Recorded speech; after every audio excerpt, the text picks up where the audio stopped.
Well, hello. Hello. Wait, Hey! is the sound working?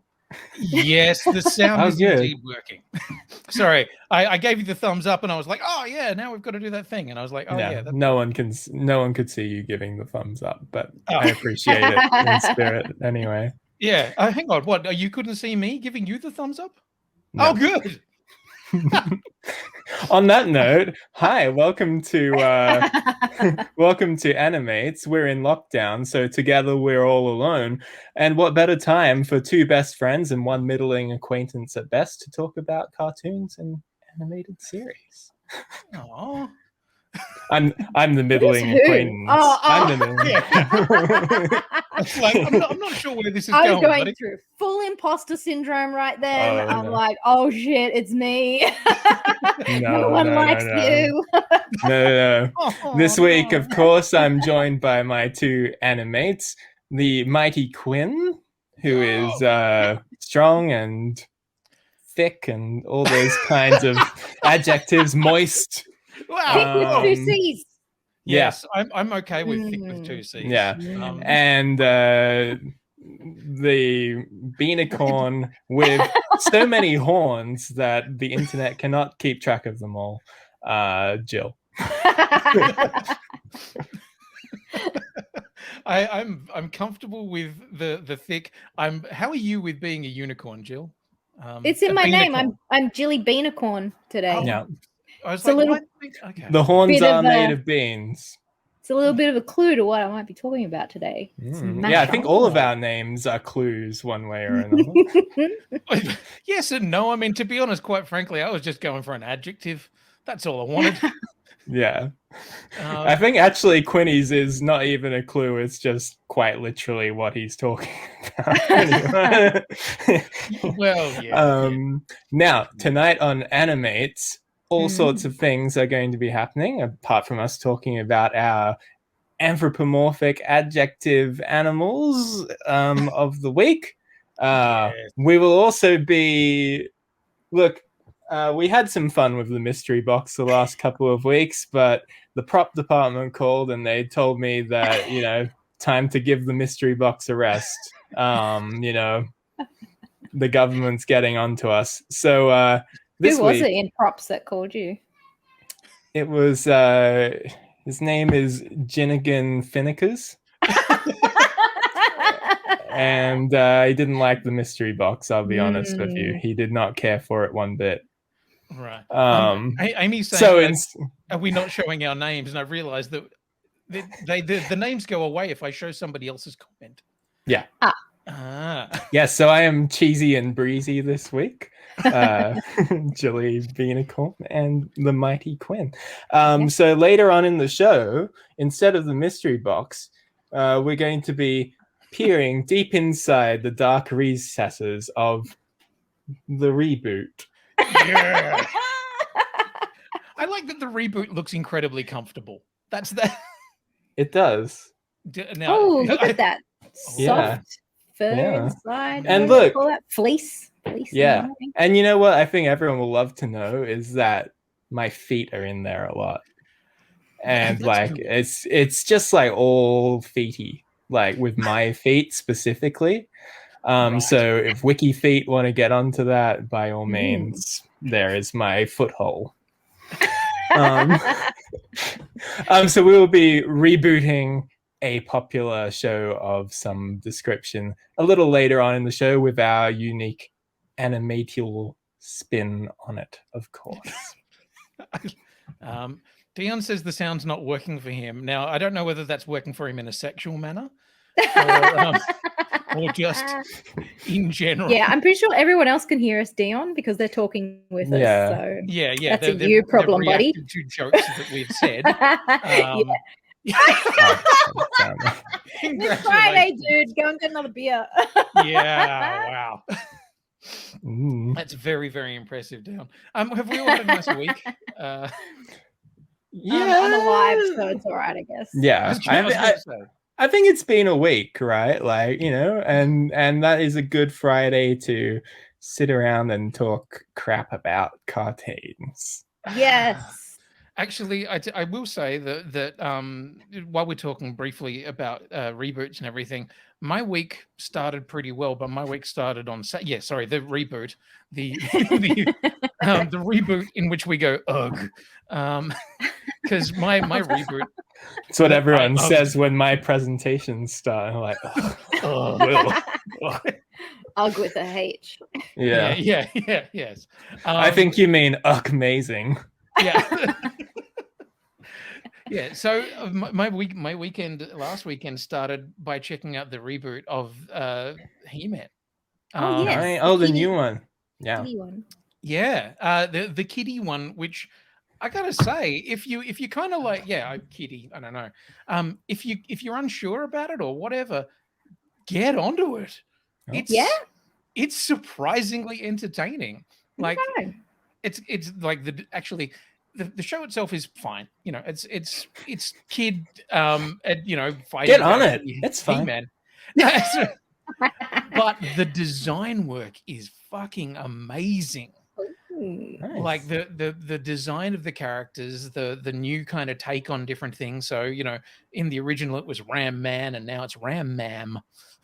Yeah, I did see that in the little description on Netflix and had a chuckle.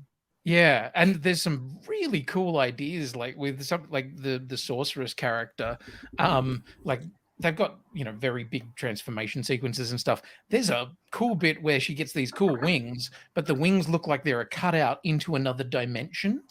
Ooh! So like it's this cutout of the universe where you can see through the stars of something else, and it's like that's fucking cool. That does sound cool. Oh, yeah. Wait a sec. Yes, Ram Mam. Thank you, man. Absolutely. And Rob, yes, definitely give it another go, because get to the end of the last of those 10 episodes, or whatever it is, they go crazy on the bad guys, and the design work in those is just amazing. Right. Sorry. Can I ask if Ram Mam and Ram Bam and Catherine and Bam Bam Bigelow had a one-night stand four-way with Andrew Ridgely and George Michael, would that be a Wham Bam Thank You Wham with Bam Bam Ram Man Catherine Bigelow Male Gigolo? What? How did you do that? Oh, I read it and adapted it slightly. Oh. Wow. Jesus. Sorry, it's my favorite joke from a TV show, and it rhymed, so I could fit it in. That was insane. That's incredible. Like, it reminds me of my favorite fucking joke about the Muppets. That Kermit walks into an office and he's like, "Hey, my father's Mick Jagger. I'd like you to serve me. I'd like to buy that small thing that's sitting on your desk. You know, that little tchotchke." And the lady behind the desk is like, "No, I'm not going to sell you that. It's crap. And also, what do you mean Mick Jagger's your dad?" And he's like, "I'm Kermit Jagger." And then he's like, "Okay, I'll take out a loan. I'll take a loan to buy the small tchotchke that is sitting on your desk." And she's like, "No, I'm not going to do it." And then her boss walks in and said, fucked it up. The woman's name is Patricia. And her boss walks in and she says, "Look, it's a knick-knack, paddywhack. Give the frog a loan. His old man's a Rolling Stone." Oh, fuck. That's a bad one. Mine's way better. Yes. Look, anyway, that's terrible, but the delivery really was like on wheel that time. Like, yeah. I'm sorry, Quinny. To be fair, I was. To be fair, I won a few more times. To be fair, I was reading mine. Out of that conversation. I was reading mine. To be fair, well, so. I mean, Quinny just needs to be better prepared in the future, and he should write his jokes down and practice them 5 times before saying them. No, they say prior preparation and planning prevents Ram Mam and Ram Man. Wham, and Bam Bam Bigelow Male Gigolo. Oh, shit. Wow. Okay. Anyway, shall we get cracking on our animated adjective animals? I believe we're going to start with Monsieur David de Quin this week, who is going to écoute to us about the cartoon Le Mickey Mouse. Well, no, En français. No. Oh, you're gonna do it all in French, Quinny. Mon Dieu. Cool. Place You here. could do like avec, do a Boris Johnson French accent. oh God. Did you no. hear him this week? Fucking No, should I have? Pepe Le Pew accent. Yeah. Oh. Of course, you can do Scott Morrison French, which you just send them a text in English when you're canceling a $90 billion deal. Anyway. He doesn't know how to say a few words, so he's like, "Give me a break." He's like, "Just sweet and break." I'm like, Oh, fuck, really? Shit. I'm like, why? Just don't. Go on YouTube, fellas. It's funny as. Wow, that sounds fucking terrible. Okay, so before I go diving into this, I mean, this was one of those topics that we thought a lot about, and well, we put out to you guys, and because we looked at it, and there are a lot of these things. Like if you go back and look at the history of it, you start with Disney. Like anthropomorphic animated characters, beg pardon, have been around for a very long time. So Mickey Mouse, all those characters. And then throughout their films, you get the Fox and the Hound, Lady and the Tramp. Then you get to proper anthropomorphic stuff where they become people, and we get Robin Hood. And yeah, and that is the thing. People go, oh, because Robin Hood's sexy as fuck. Yeah. I don't know why. I know, it's something to do with foxes, man. Yeah, I know, right? Disney have always been in this game. Like, you know, you've got DuckTales, Darkwing Duck, Tailspin. They're all about the anthropomorphic characters. It wasn't until the 80s that it sort of spread out and a lot of other people got in. I mean, throughout the 60s, you got all of the Filmation, Yummy Fur and all of those. I can't think of the guy's name. Exit, stage left, or right even. Snagglepuss. Snagglepuss. And yeah. Also Pink Panther. They were both Pink Panthers, to be fair. Just one and was then slightly more effeminate. Yes, true. All through the 80s, you get so many different ones. So I wanted to shout out to all of these along the way. We got Dogtanian and the Three Muskehounds, which is I forgot about that one. Yes. Right. Then you get random ones like the Cowboys of Moo Moo Mesa. Don't know that one. No, Biker Mice from Mars, we all remember. Earthworm Jim, Battletoads. Yeah, Battletoads was a game that all became an animated series. Captain Simeon, the Space Monkeys, the Mighty Ducks, Extreme Dinosaurs. I like that. They're just like dinosaurs. How do we make that an adjective? Extreme! And then you get Dino Saucers, where it's like there is no adjectives; they're just a plate, apparently. And then, of course, big ones like Bucky O'Hare, Tiger Sharks, Thundercats, Silverhawks. And then in recent years, we got things like BoJack Horseman, which technically falls into this fucking category, which is a bit of a stretch. But I want to go back to 1981, and this is it's a British classic. And I'm hoping that this is going to work. Now, can you tell me, is that showing you the main full slide? Screen. Yes. Okay. Yes, it is. So this is a British classic from 1981, and I'm guessing that the chat's probably got a bit of an idea, especially if I were to do that. Paddington Bear. It is, of course, Danger Mouse. Yes. Now, can you hear that? I'm not No. sure whether or not you can hear the audio or not. I can't. Oh, okay. Well, then I will just not do it. The one thing I find funny about this is that YouTube has clearly tried to do some kind of stabilization on it. So the thing just keeps moving all over the fucking place. But Danger Mouse started in 1981. And as I said, 00 good grief. That's cute. So I love this series. This was one of those ones that was absolutely formative for us growing up in the 80s on ABC. Danger Mouse started in 1981, voiced by David Jason. So most people will probably remember him from, well, actually, there's Darling Buds of May. Oh my God. Yeah, right. That's right. He was also in Touch of Frost. That's the one that most people will remember him as. Oh, okay. Yeah. The copper detective guy. The old Detective Frost is David Jason. Oh. So in the 80s, he was big in UK TV. Like, he was kind of everywhere, but also became good friends with Mark Cosgrove and Brian Hall. No, Brian Cosgrove, Mark Hall, sorry. So the company called Cosgrove and Hall, who are the animated people who did this series. And they thought, we want to do an animated series. We want it to be goofy, but we really like spy stuff. So what can we do? And their inspiration was actually more Danger Man, which was a series that I've never actually watched, that starred Patrick McGoohan, than James Bond.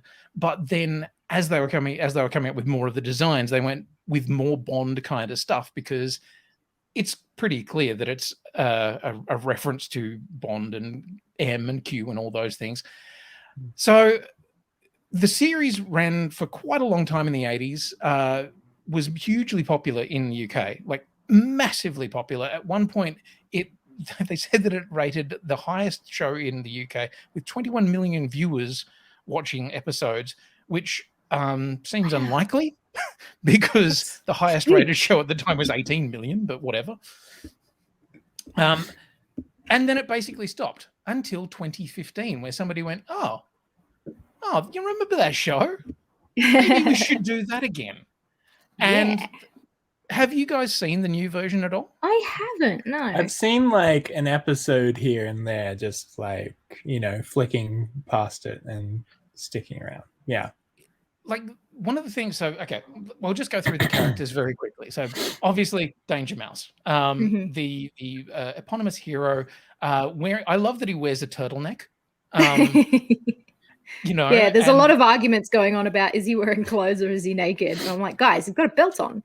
He's got a belt. Yeah. Of course he's naked. And there's clearly like a turtleneck around his... Yes. Either that or he...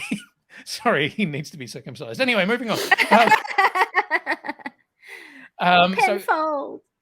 Like, I love the fact that from the 1981 version to the 2015 version, the design has not changed at all. No. Like that one's pretty similar. You can see how they've kind slimmed down a lot. Yeah, they've jazzed it up a little bit and everything. Penfold, exactly the fucking same. Ill-fitting suit. So cute though. Yes. And I love it. His nickname is the Jigsaw, because at the first sign of trouble, he goes to pieces. Adorable. Yes. His Crumbs Chief and all that kind of stuff was very much the thing of the day of they've got to have a catchphrase. But I love it that Brian Cosgrove was doing the design and he just started drawing this little hamster, because he is actually a hamster, not a mole. Oh. Yeah. It's like a little mole. He does, and everyone thinks because of the glasses that he's a mole, but he's a hamster. But yeah, I'd started drawing it and then realized that he'd actually just drawn his brother. And was like, oh dear, okay, awkward. So they're put on their missions by Colonel K. So in 80, he was played by Edward Kelsey. In the 2015 version, he's played by Stephen Fry. Cool. Which is perfect. And in the 2015 version, I love it because he has this ongoing issue with his hologram. So he keeps sending his hologram, but then his hologram becomes sentient. It becomes a whole thing. It's people like the hologram version of Colonel K more than the normal one. I love that you've pointed out he's a chinchilla. I didn't know that. I was like, no, because I just assumed they're that he was all rodents. They're all rodents. Yes. That's cute. And they, of course, live and work in the a post box just near number 10 Downing Street. Yeah. And they come flying out of there in their cool ass car. Can I just ask quickly, when Colonel K asks a significant other over for the evening, does he ask them to Netflix and Chinchilla? If he can remember them? Yes. Yeah. So yeah, lovely character. Pretty obvious. Like, once again, always obvious to the things, to the James Bond style. So this is an interesting change up from the 1980s to the 2015. Professor Squawkencluck, in the 80s, he was Heinrich von Squawkencluck. who was a mad scientist mole who was basically the bad guy in a few episodes. Then in the 2015 one, they went with Squawkencluck being a bird, which makes a lot more sense with the name. But also she is now... But less with the rodent theme. Yeah. Somehow. Yeah. But she's also the love interest to Danger Mouse, and she's the Q. So she's the one giving him all of the cool toys to play with and everything. And eventually in one of the episodes, they find out that they're married in the future, and she's Scottish and she's a badass, and I really enjoy her. Cool. But apparently I did read somewhere that she may be the original's niece, which means there's some very questionable lineage going on there. Okay. Yeah. So of course then we've got to look at the bad guys, and we love Baron Silas Greenback. So also voiced by the same guy who did Colonel K. So obviously earning his double pay that day. In 2015 version, he's Ed Gogan, who is probably best known to people from Horrible Histories. He's done a lot of that, and he's good. I don't know. I will always love the 80s version just because of that. Stiletto. That voice is just too good. Yeah. So obviously based on Blofeld from the James Bond franchise, has his own little pet cat thing, which we will come to in a minute, that he's always petting so he can turn around in his chair and go, yeah, Danger Mouse, go. So funnily enough, in the 2015 version, they realized that at one point they called the character Baron von Greenback and realized he should probably have a German accent. So he does now. This is one I love. Stiletto. I never knew that he had a second name. His second name is in fact Mafioso. A bit on the nose there. In the 80s, or the beak, as the case may be. Will. It's a big beak. It is a very big beak. I mean, I would never say that to his face, though. I love it. People because like to be told to have a big beak. To be honest. You're right. That's fine. It's true. I think you can say that. Yeah. Okay. Yes. So in the 80s, he was voiced by Brian Truman, and he did the UK version, which is the one that we got here in Australia. He did it with this sort of weird Italian kind of "Si Barone," that whole thing where he was vaguely American Italian. When they transported across to the UK to the USA, they just changed him to a Cockney. Because they realized that having a bad guy American Italian was probably not good for sales in the US, and it very nearly stopped the series from being transferred across. And also, I don't know that they called him Mafioso in America, just because a little obvious. So this is the small white fuzzy thing called Nero. Now, thing that was hinted at the original series, but then played out in the 2015 one. He's actually the smart one. So whilst Baron Greenback is doing all of the plans and stuff, Nero is actually the intelligent one and the mastermind behind it all. And I love it because in the 80s one, it was David Jason again doing the voice and just sped up. Oh. But yes, weird character. So Silas Greenback could understand him. Nobody else could. Okay. But the character that we mostly forget about is the narrator. And he is a very important character throughout the entire series because he's in every single episode, but he is actually a full character within the thing and interacts with the lead characters. And in the 2015 one, quite often becomes involved in the plots, and the bad guys will go after the narrator. And there's a lot of breaking of the fourth wall. So, and once again, in the 80s, David Jason.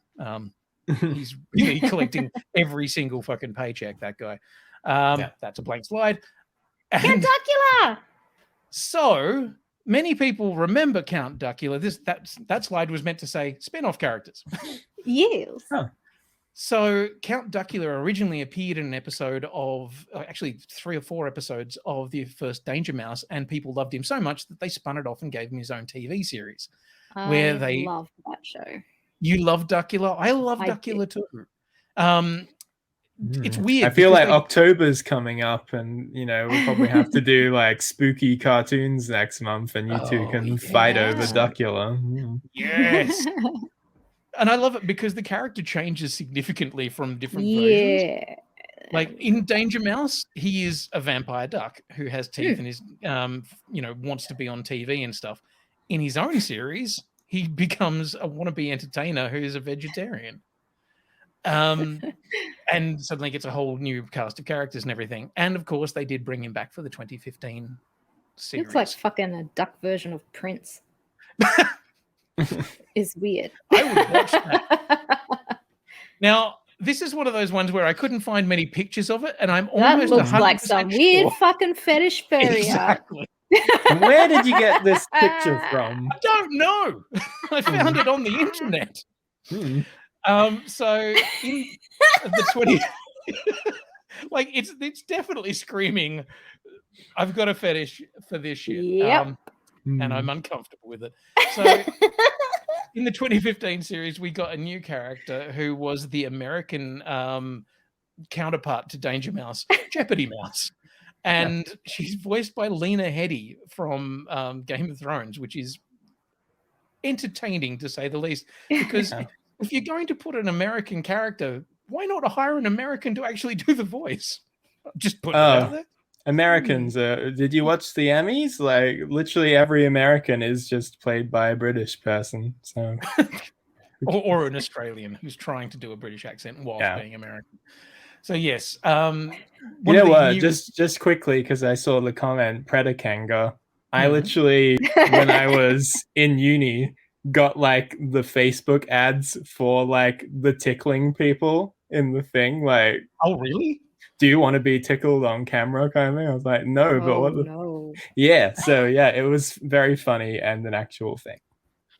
So hang on, when you say we want to be tickled on camera, like was this like professional tickling? Yeah, there was like a woman who paid like good looking, strapping young boys to tickle each other on camera.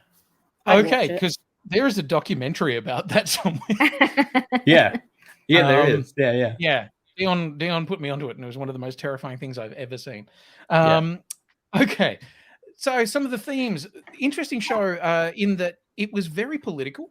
You may not remember it at the time, but if you go back and watch the original from the 80s, super weirdly political. Like it was very aware of what was happening at the time, and the fact that he was a secret agent would allow them to kind of play around with different ideas, who the bad guys were, whether they were the Germans, whether they were the capitalists, whether it was people trying to, even some hints of environmental stuff throughout there. It's a bizarrely kind of self-aware show for its time. And, quite often themes of like, the riots or the, not so much the troubles, but like there's an episode where all of the washing machines kind of go on strike. And you're like, I think they're maybe trying to say something here. Not entirely sure what, but I think they're trying to say something, which I enjoyed. The 2015 one still has a lot of political commentary and stuff in it, but nowhere near as much, mostly because I think they went, it's a fucking kid show, guys. Maybe we don't need to have, though I would have been very happy if Baron Greenback had maybe looked a little bit more like Donald Trump. Now, there, of course, the thing I get excited about, there have been some toys, but not many. I was horrified at how few there were, especially from the 80s. So this is one of the ones from the new series. But back in the 80s, there was 9/10 of fuck all. My favorite one being, of course, the role-play handcuffs. My favorites too. Yeah. I got a lot of use out of those, and not just when I was a kid. Let me tell you.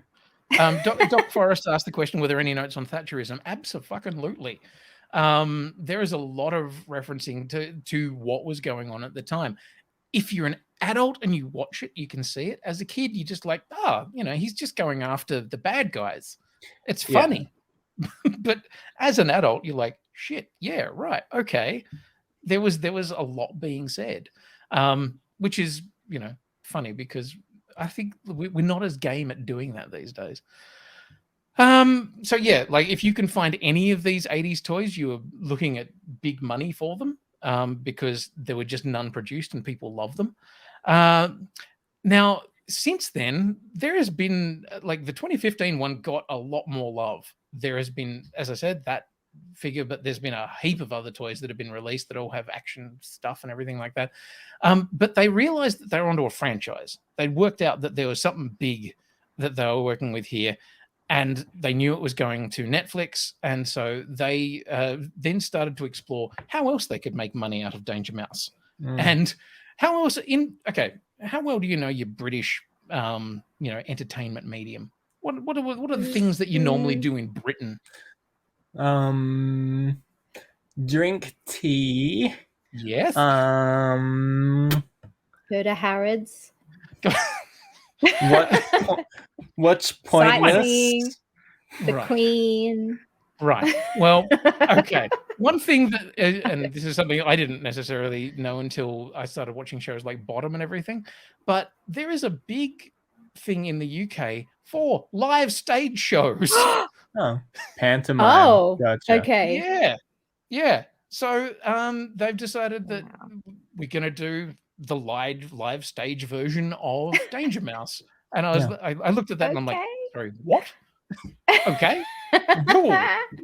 And also there's video games. Oh. Finally. Yeah. Unfortunately, this one's really shit, so don't play. And there were also rumors. I went looking around. I just put in the words Danger Mouse film to see whether or not, because a few years ago there was talk about there being a Banana Man film that was supposedly in production, was happening. And then nothing, never ever came of it. And I put in the words Danger Mouse film, and it came out saying that, yes, there was a Danger Mouse film being produced and it would be released on September 30th, 2021. And there was the artwork produced for it. Oh, okay. Yeah, no, it's not happening. It's a load of shit. Yeah, like that's next week. I know, right? And I was thinking, sure, we would have heard something. To be fair, like James Bond is coming out next week somewhere, and we're not getting it till like November or something. So yeah, let's pour one out for all of the fucking films that we're not going to watch until 2022 here in Australia, except for June on HBO Max. Yeah. Oh, and one of them is good enough to have a streaming backup. Yeah, that'd be nice, but yep, that would be nice. Oh, he froze. Right. Okay. Oh, right. Sorry, I was just saying that we're not going to get to see Shang-Chi until the middle of November. So yay. Yeah. Right. Okay, that's mine. Jill. Yes. Jill is all right. second, and she has something. Don't forget to, by the way, put in your suggestions and hopes and dreams and all that kind of thing for what we might put into my Feety reboot. Yes. We're gonna take all of your suggestions. We're gonna throw them around in the stinky boot of wow, that was the thing. Stanky. Yeah. And we're going to see what happens. And yes, yay for David Jason. It smells like broad beans and peas in this room. Ew. I'm specifically in those shoes. Right. Good. I'm happy. Okay, Jill, you let me know when you want to go. Hit it. I am talking about Disney's The Wuzzles. An absolute blast from the past. Now is Disney is the adjective there, right? Because they're Wuzzles that are Disney's. Adjective, and Wuzzle is the animal. Gotcha. Okay, yeah. Yes, I'm fine with this, but The Wuzzles is a world where everything is a hybrid. So we have a cast of characters. This is Quinny's favorite, I found out. Mr. Bumble Lion. So we have these characters. They are, as you can see, all a mishmash of two different animals. This first aired in 1985. Oh, wow. So it's quite old and it only had one season, sadly. So Bumble Lion, he is a half bumblebee, half lion. He lives in a beehive. He likes sports. He's very courageous. And he has a crush on Butterbear. So cute. Nice. And here's Butterbear. She's a half bear and a half butterfly. She I is like a that keen she is very gardener. clearly the exact same bear design from the Gummy Bears. Yeah. Like it's just reused a head. Okay, so funnily enough, it aired the exact same day, same time slot, different channel as Gummy Bears premiered. So they both premiered the same day, same time slot on different channels. Next we have Ella Roo. She's a half elephant, half kangaroo. Of course, forgetful. Very sweet, but accident and disaster prone, and is best friends with Bumble Lion. Oh. Yes. I think Dion wants to pronounce it Bumbellian. Okay, that's fine. This is Hoppopotamus, and this one's my favorite. She's a half rabbit, half hippopotamus. She's a pushy, demanding diva, is sweet but tough, and has a crush on Bumble Lion. That pose is doing things to me. That pose is some straight up fucking fire. Yes, I do love Hoppopotamus. We have Moosel. He is a half moose, half seal. The smallest and youngest Wazzle, has a vivid imagination, and is best friends with Rhinoki.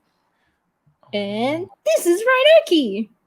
He's a half. He's my favorite. Oh, half rhinoceros, I've never monkey. seen this before, but he just looks the coolest. Yeah, he's cute, fun-loving, prankster, can be obnoxious, but loves his friends. Sorry, I just like the Moosel got ripped off genetically. Like no legs. Moose. But he swims. He lives in the water. It's fine. No. Okay. So the Wuzzles, they feature a variety of short, rounded animal characters, each called a Wuzzle, which means to mix up, apparently, in this world. They're a colourful mix of two different animal species, and all the characters sport wings on their backs, although only two of them are seemingly able to fly. All of the Wuzzles live on the island of Wuzz, which you can see here. Double species are not limited to the Wuzzles themselves. From the apple berries they eat to the telephonograph in the home or a luxury home called a castle scraper. Nearly everything on Wuzz is mixed together in the same way that the Wuzzles are. So, in 1985, Disney premiered 2 animated series on the same day in the same time slot on 2 different networks in the United States, the other being the Gummy Bears. Both series were successful during their first seasons. However, the Wuzzles ended production after its initial run, largely due to the sudden death of Bill Scott, the voice of Moosel. Pour one out for Moosel. Yeah. Some of the characters have appeared in other Disney cartoons like Darkwing Duck and the most recent 2017 DuckTales. But not as in appeared as in like as themselves, or not referenced as Wuzzles, but more of like a mythical kind of creature. But it was most definitely the images of the Wuzzles. I believe it was like Rhinoki and another character, maybe Moosel, was in DuckTales, and I think it was like Bumble Lion was in Darkwing Duck or something. That's kind of cool. Hang on, so does this mean we're building an animated cinematic universe for Disney? There most definitely is one. It's like completely unconfirmed one, but there most definitely is one. So they were widely popular in children's books after the unfortunate demise of only one season of an animated series.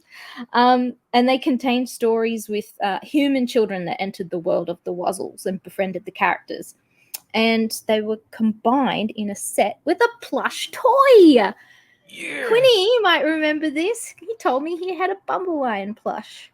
I did, and I was looking at that, like the one before the books, because you were. So, what was the one for Bumble Lion there? The image of Bumble Lion? No, the win one for Bumble, like the book. Sorry. Yeah. Win one for Bumble Lion. Yeah. I remember having that book, and I'm pretty sure I had the Hoppopotamus plays detective. So the books came with the specifically with the ones that they are with. Okay. Yes. So yes, I had that beautiful Bumbley Lion. If you go through to the toy again, and I got given him.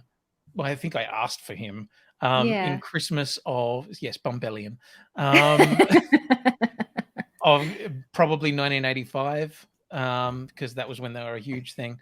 And I copped so much shit from my family for it because it was a soft toy, and what are boys doing with soft toys? And I was just like, but look, he's fucking cute. I didn't say fuck. I didn't say fuck, mum. He's cute. Yeah. Fuck, mum. I just want to self-soothe a fucking plush toy. I'm 6. Shit. Yeah. Exactly.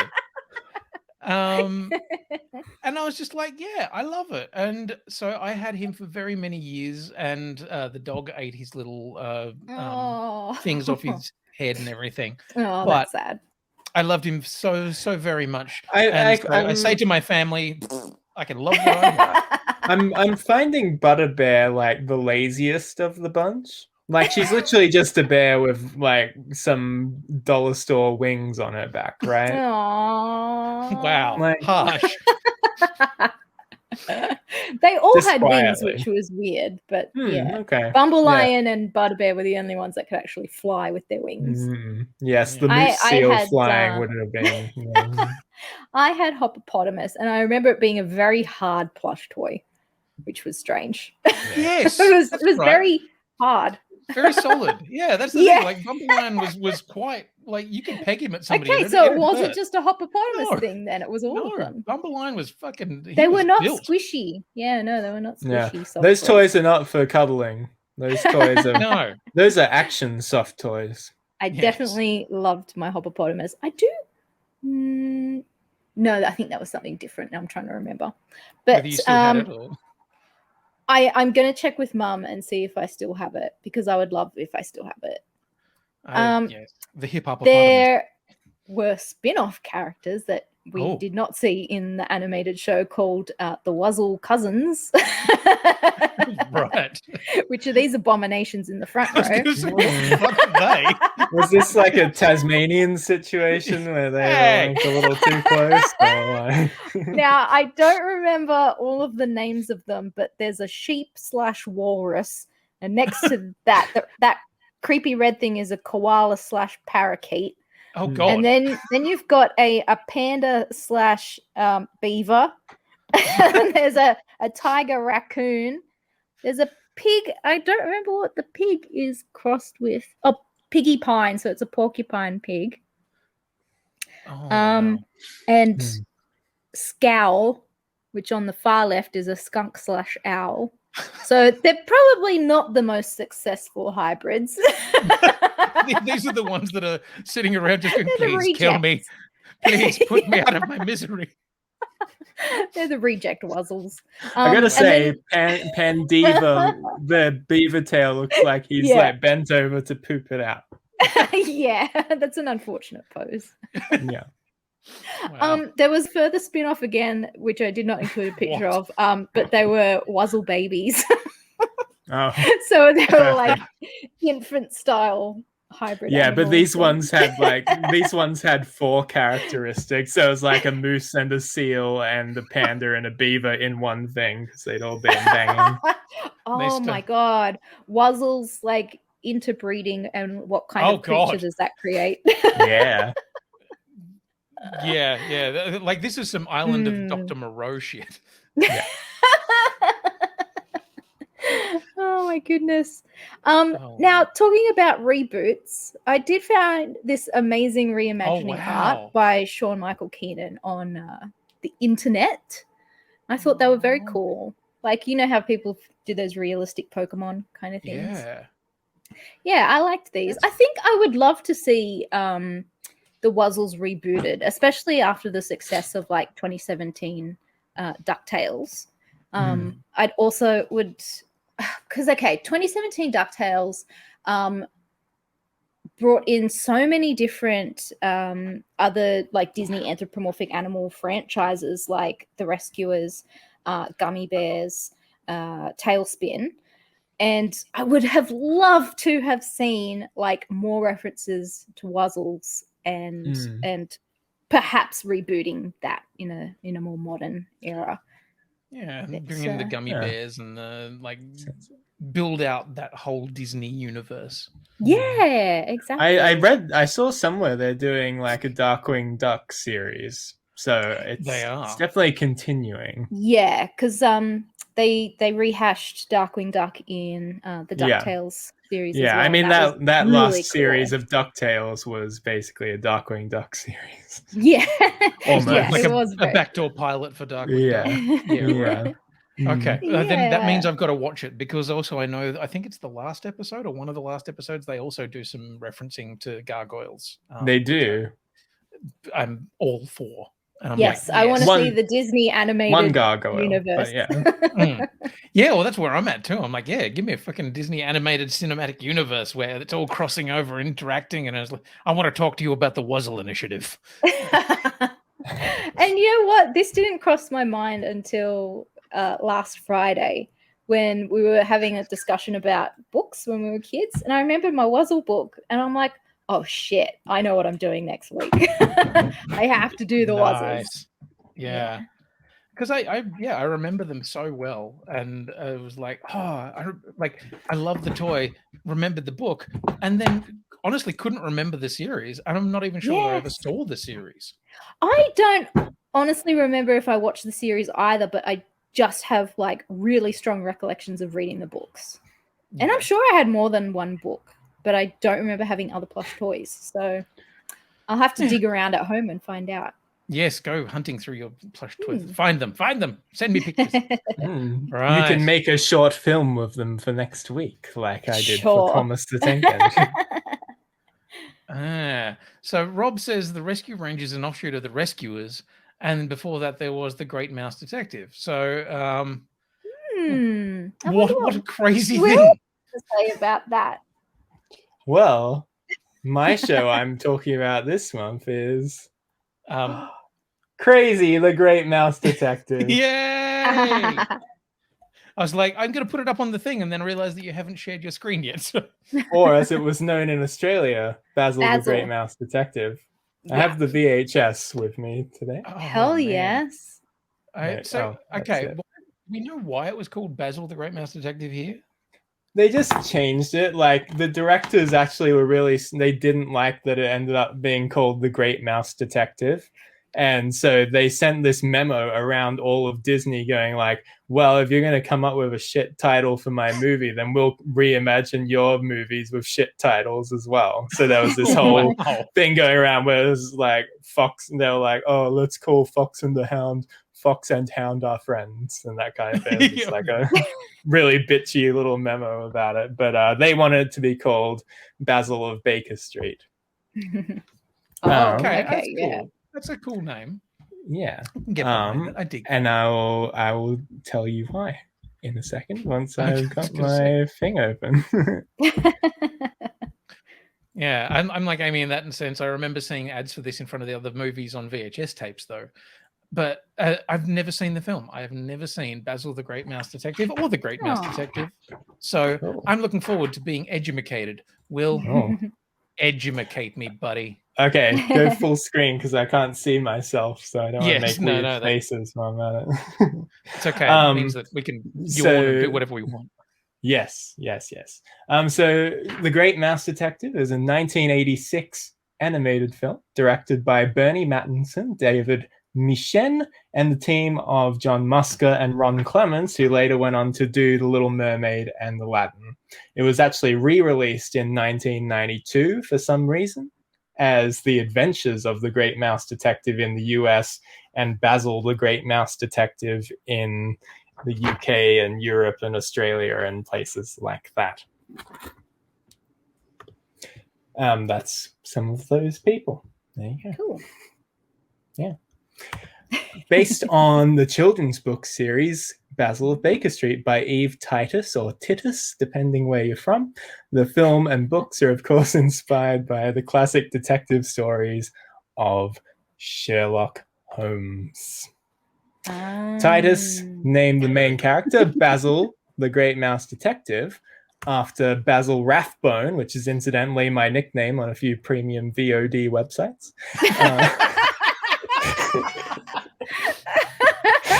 Amazing. Who is best remembered for playing Holmes on film, and his voice was actually sampled from one of his films for the voice of Sherlock Holmes, who appears in this film as well. But this film was 19 years after Basil Rathbone had died. Great name. Best name. Yep. I love the name. And for He's many a people, striking man. Yeah, absolutely. And for many people, the definitive Sherlock Holmes. People love his version of Holmes. Yes. And after the failure of the previous Disney animated film, The Black Cauldron, oh dear. This film was actually a major success upon its initial release, both critically and financially. It got 2 thumbs up and 4 out of 4 from the American one. They all loved it. As such, the new management of Disney were convinced that the animation department was still viable, literally as a result of Basil the Great Mouse Detective, is the only reason that Disney kept animation going. They were going to shut it down. Wow. Before this movie. And it set the stage for Aladdin and Little Mermaid and all those movies to come before it. And this is maybe the 3rd time that Disney were about to stop doing the animated stuff, because Cinderella and 101 Dalmatians before it actually both saved Disney animation from being shut down once before as well. Weird facts. Now, like any classic mystery, there are classic heroes and villains headed on an action-packed adventure from a mouse's eye view of Victorian London. It's actually like actual Victorian London with people around, that kind of thing, but we see the world through the eyes of the anthropomorphic mice who live within it. Now, Barry Ingham like that stars... they keep the scale. That's interesting. Just the scale of the characters. Yeah. Yeah, they do. I remember the little bat. He's so cute. Yes. So Barry Ingham stars as the Holmesian Basil of Baker Street, who lives in Sherlock Holmes's house, actually, and absorbed his knack for solving mysteries and playing violin. The one and only Vincent Price is the evil Ratigan, the world's greatest criminal mind. He's flamboyant and fabulous, loves to sing and be sung to, and his evil plot is royally devious. Assisting Basil of Baker. Yes. I was just going to say, I love how many of the bad guys in pretty much most of the Disney animation are, like, I was reading about this the other day, they're all queer coded. And so many people look at the bad guys and go, wow, this is how I've realized that I may be gay, because I get along much better with the bad guys in these movies than the heroes. Yes, how interesting. Assisting Basil of Baker Street is his elementary assistant, the military surgeon, recently returned from lengthy service of the Mouse Queen's 66th Regiment in Afghanistan, Dr. David Q. Dawson, who is voiced by Val Betten, who is perhaps best known to everyone as the Sultan from Aladdin. Oh, nice. Yeah. Olivia is the rescuer's-esque child in distress that Basil must help when her toy maker father is kidnapped in the middle of the night. But she is a tough cookie for 1986 standards, at least. So cute. Her father, Mr. Flavisham, is a toy maker who can make anything from a toy plane to a wind-up robot. He is daddy-napped by Radican and voiced by Scrooge himself, Alan Taylor. Oh, wow. The original Scrooge, not David Tennant.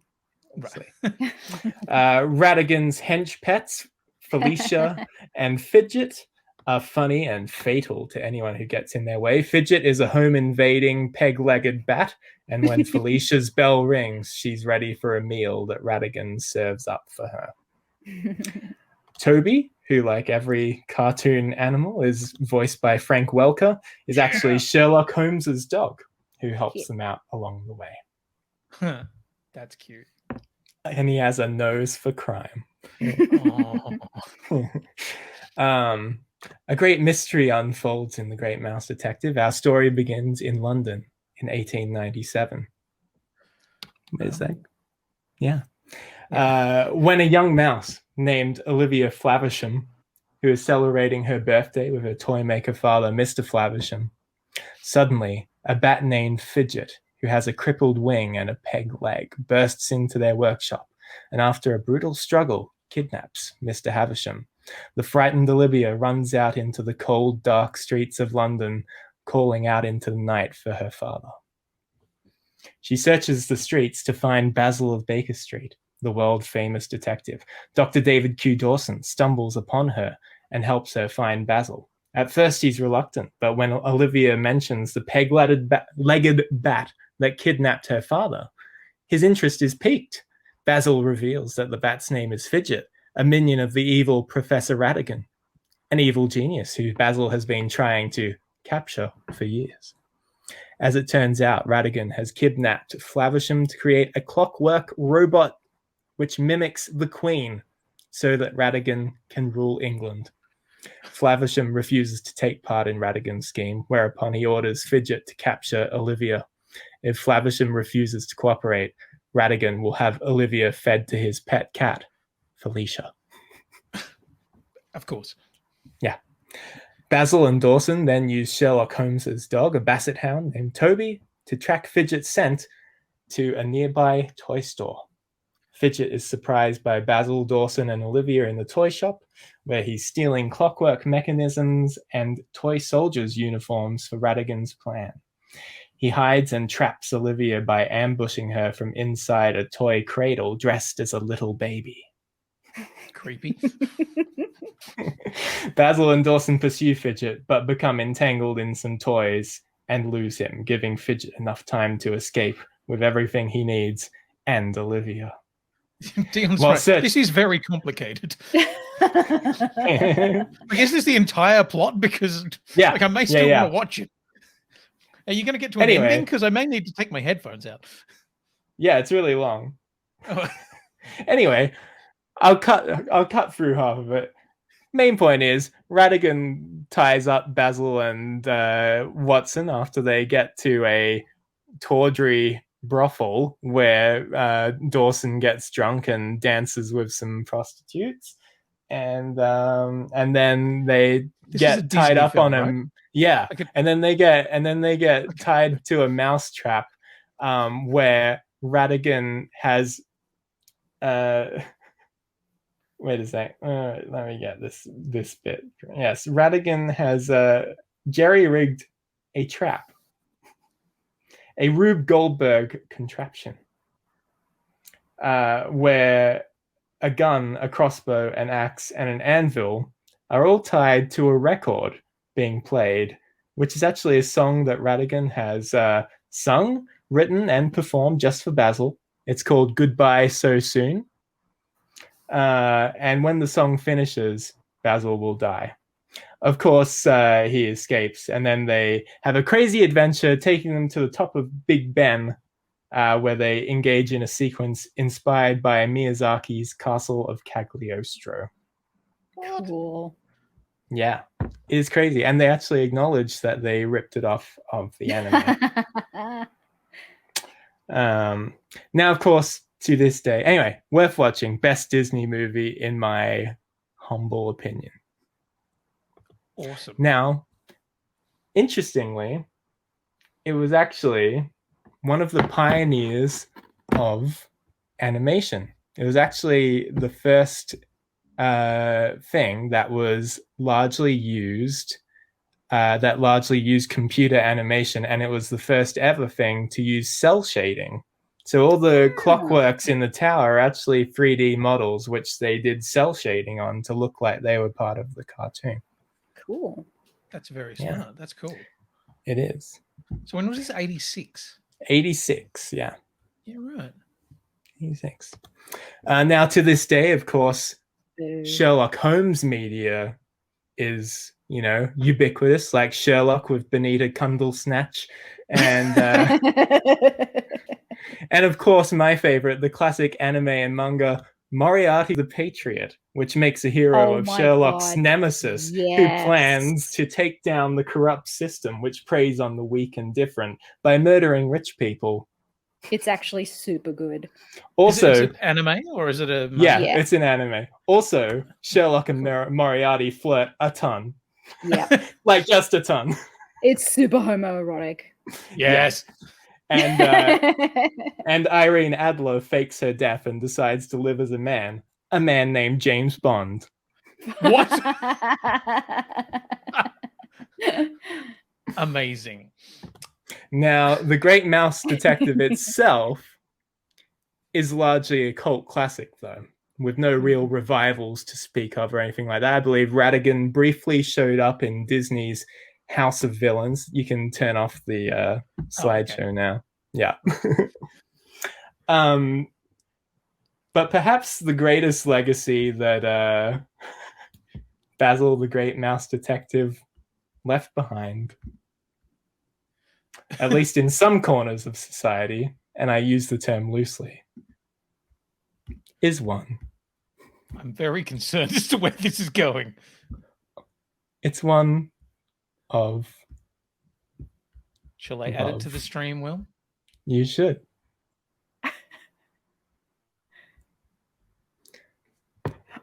Now, with a musical presentation of Goodbye So Soon.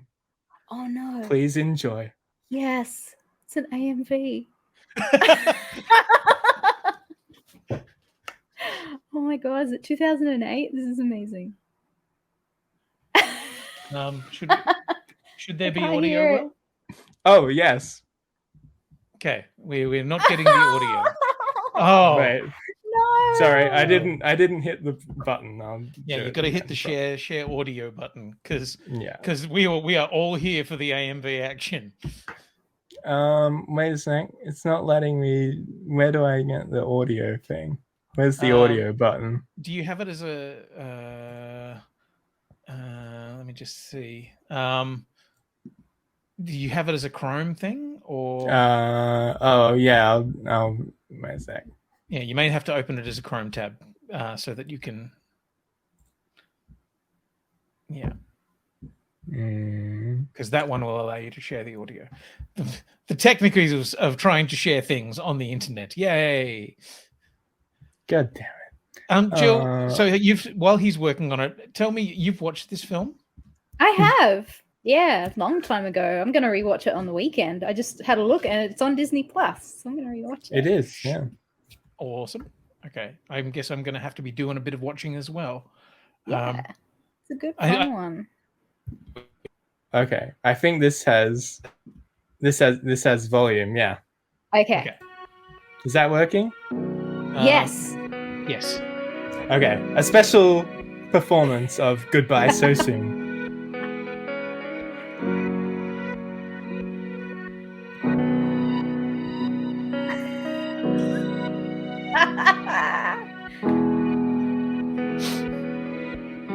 Oh my god! Whoa! So soon, isn't this a crime? We know by now when time knows how to fly. So it's goodbye. So soon, you find your separate way. Time so short, I'll stay so long and go so soon. Goodbye.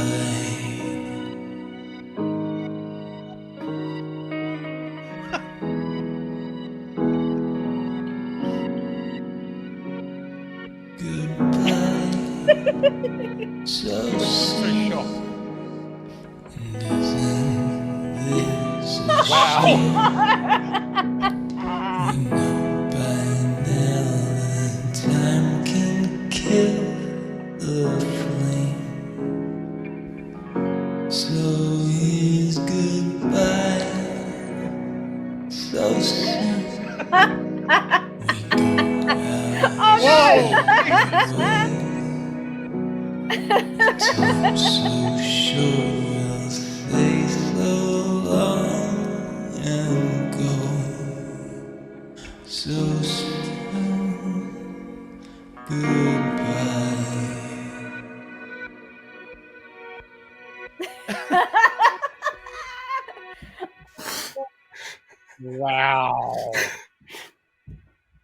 dangers of anthropomorphic animals. Yeah, That's it. Okay. Rule 34, that shit. That one. Let's. Thank you. Yeah, Thank you. he's doing the like. Yeah. Hang on, I'm just gonna. Hey, I had to sing that this afternoon. I was going to say, I mean, It was beautiful. Thank you. Yeah. everything else about that, I'm going to have to. I would tip my hat if I had one to hand, but I don't.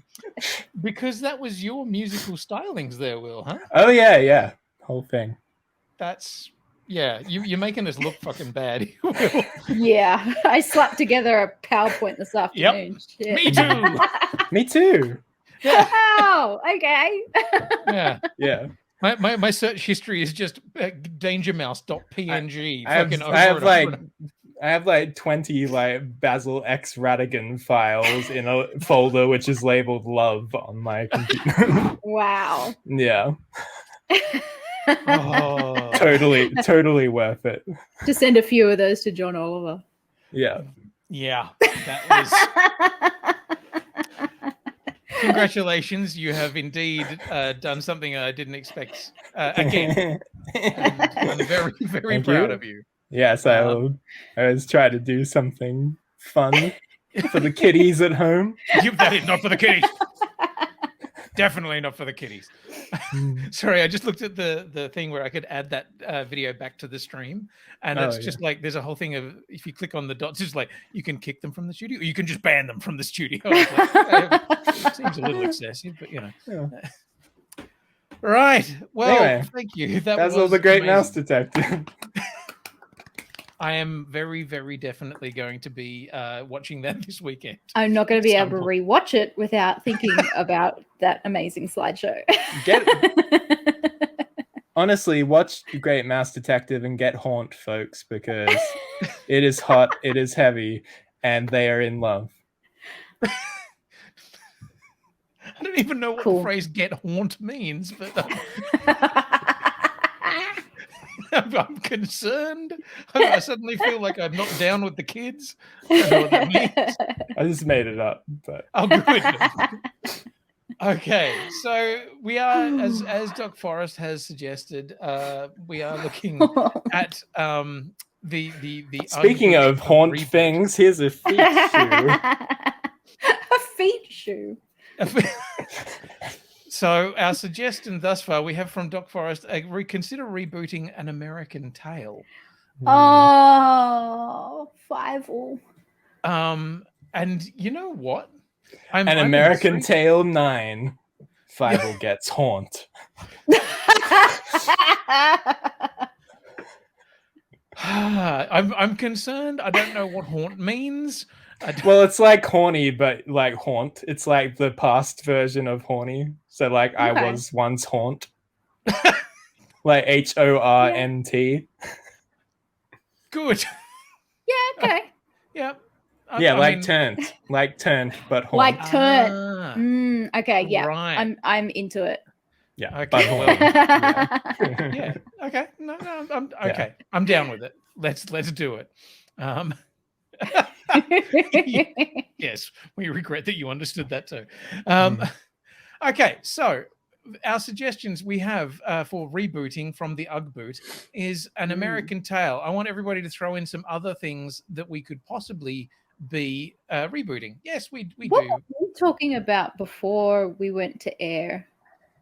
We brought up something. I've forgotten what it was now.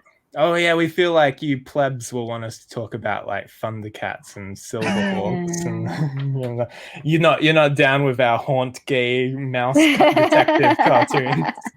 Yeah, it's true. I want Gummy Bears and Wuzzle reboots. Okay. Well, maybe we can mash up a couple of reboots. Yes. Well, I'm excited for the idea of An American Tail.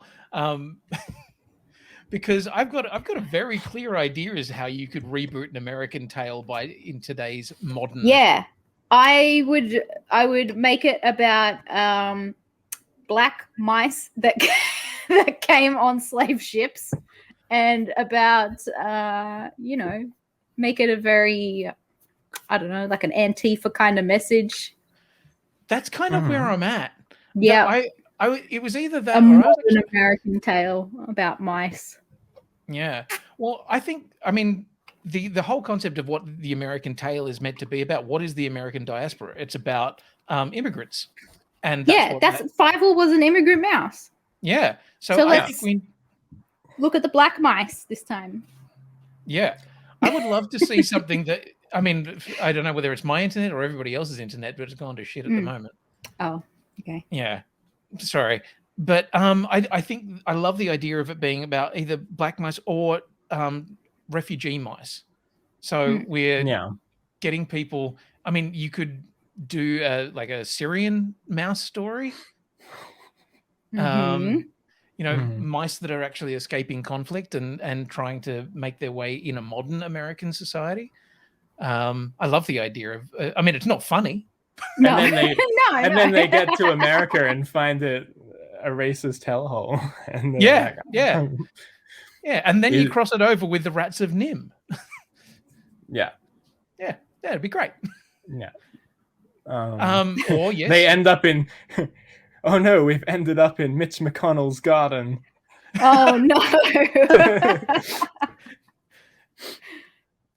Oh my god, Lin-Manuel Miranda, I love it. Yeah, can we have it In the Heights but with mice? In the bites of cheese. Yeah, I don't know. Oh, okay, yeah, maybe. Yeah.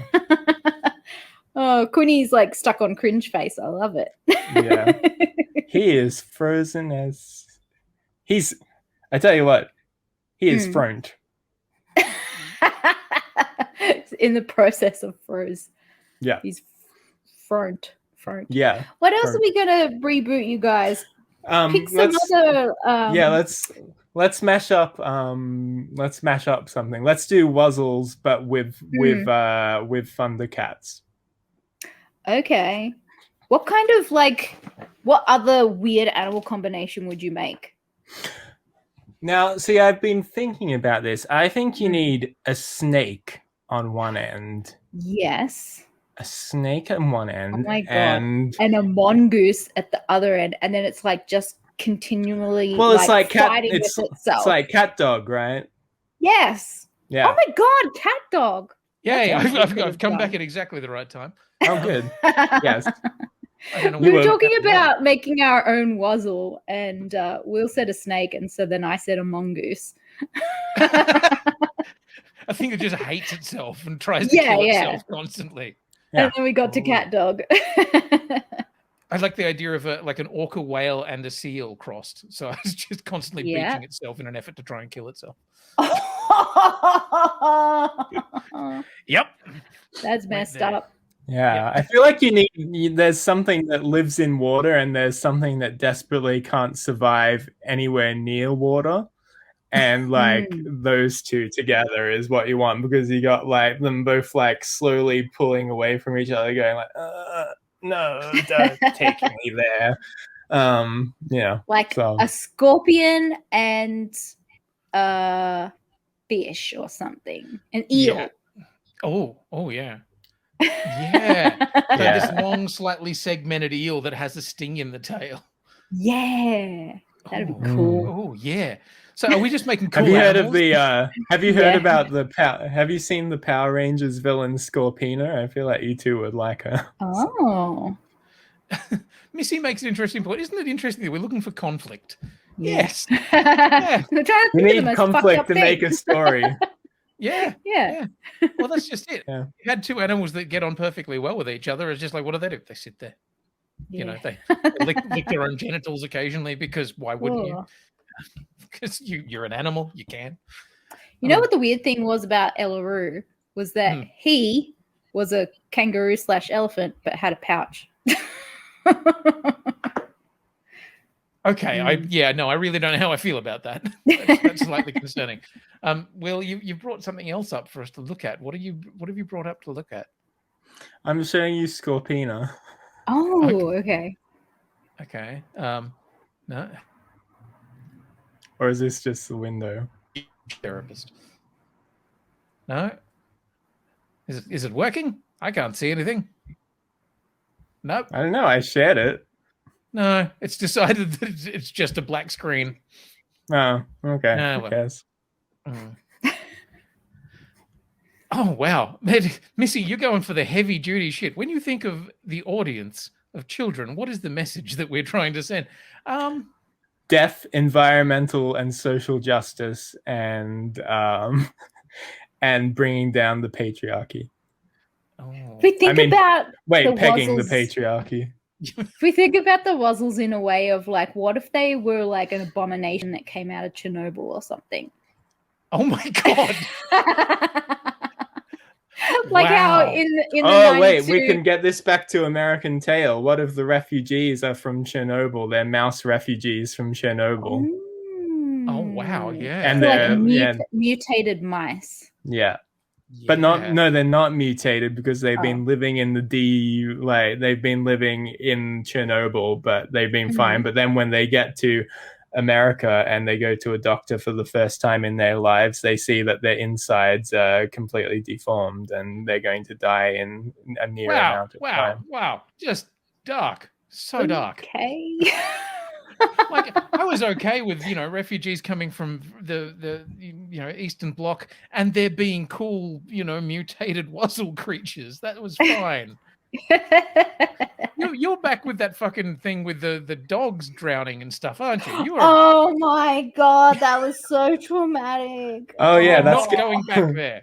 Interestingly, next month my piece will be on the plague dogs. No, we're not doing it. I mean, I think that's an interesting thing Missy brings up, that like at the time, were you aware that like what American Tail was actually about was immigrants and refugees and like... Yeah, no. I think so. Yeah, but I think, I think 90s Australian kids, especially, maybe don't understand that because possibly more than even America, we don't really have like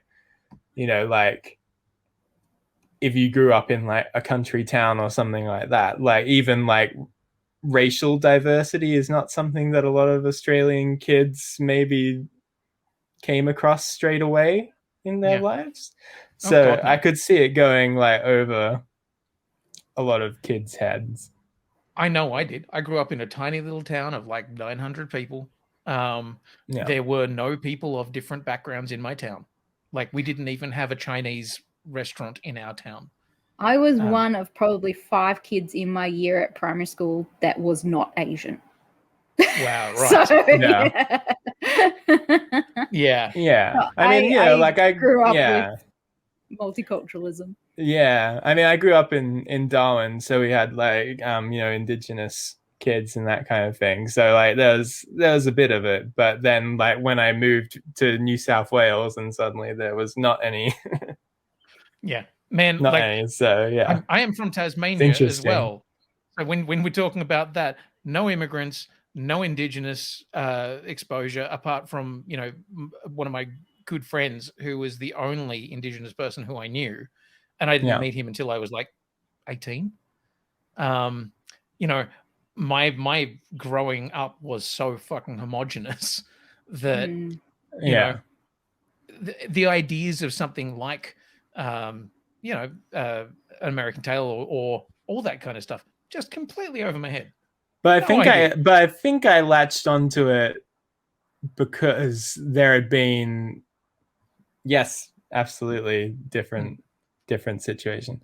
But at the same time, there were other like cartoons which did that kind of thing because I was like a Captain Planet kid, which was very like diverse and that kind of thing, and sort of dealt with like a lot of issues about like racism, that kind of. So I think like I was sort of aware of themes like that and things kind of having that understanding. But I think like we sort of picked it up in a different way, whereas like some kids might have like done it through lived experience, other ones might have picked it up through like TV shows and that kind of thing, and that's how they were like, oh, there's different people. I mean, as Cass was saying, still surprised they haven't redone Captain Planet. You know, it feels like now would probably be a time where that would probably work. I don't know about that. Doesn't sound like a good idea. Yeah, definitely not something any of us would be interested in. No. I said more of the Don Cheadle Captain Planet. You're a tree. You're a tree. You're a tree. Yeah, exactly. I want to turn all of those bastard anti-vaxxers into trees. Oh God, yes. And like all of those fake tradies, yeah, I would very much like to see them turned into trees. Missy's asking, did animators, writers use animals to ease the idea of absolutely. Hell yeah. You know, and I mean, sometimes it was done well, sometimes it wasn't.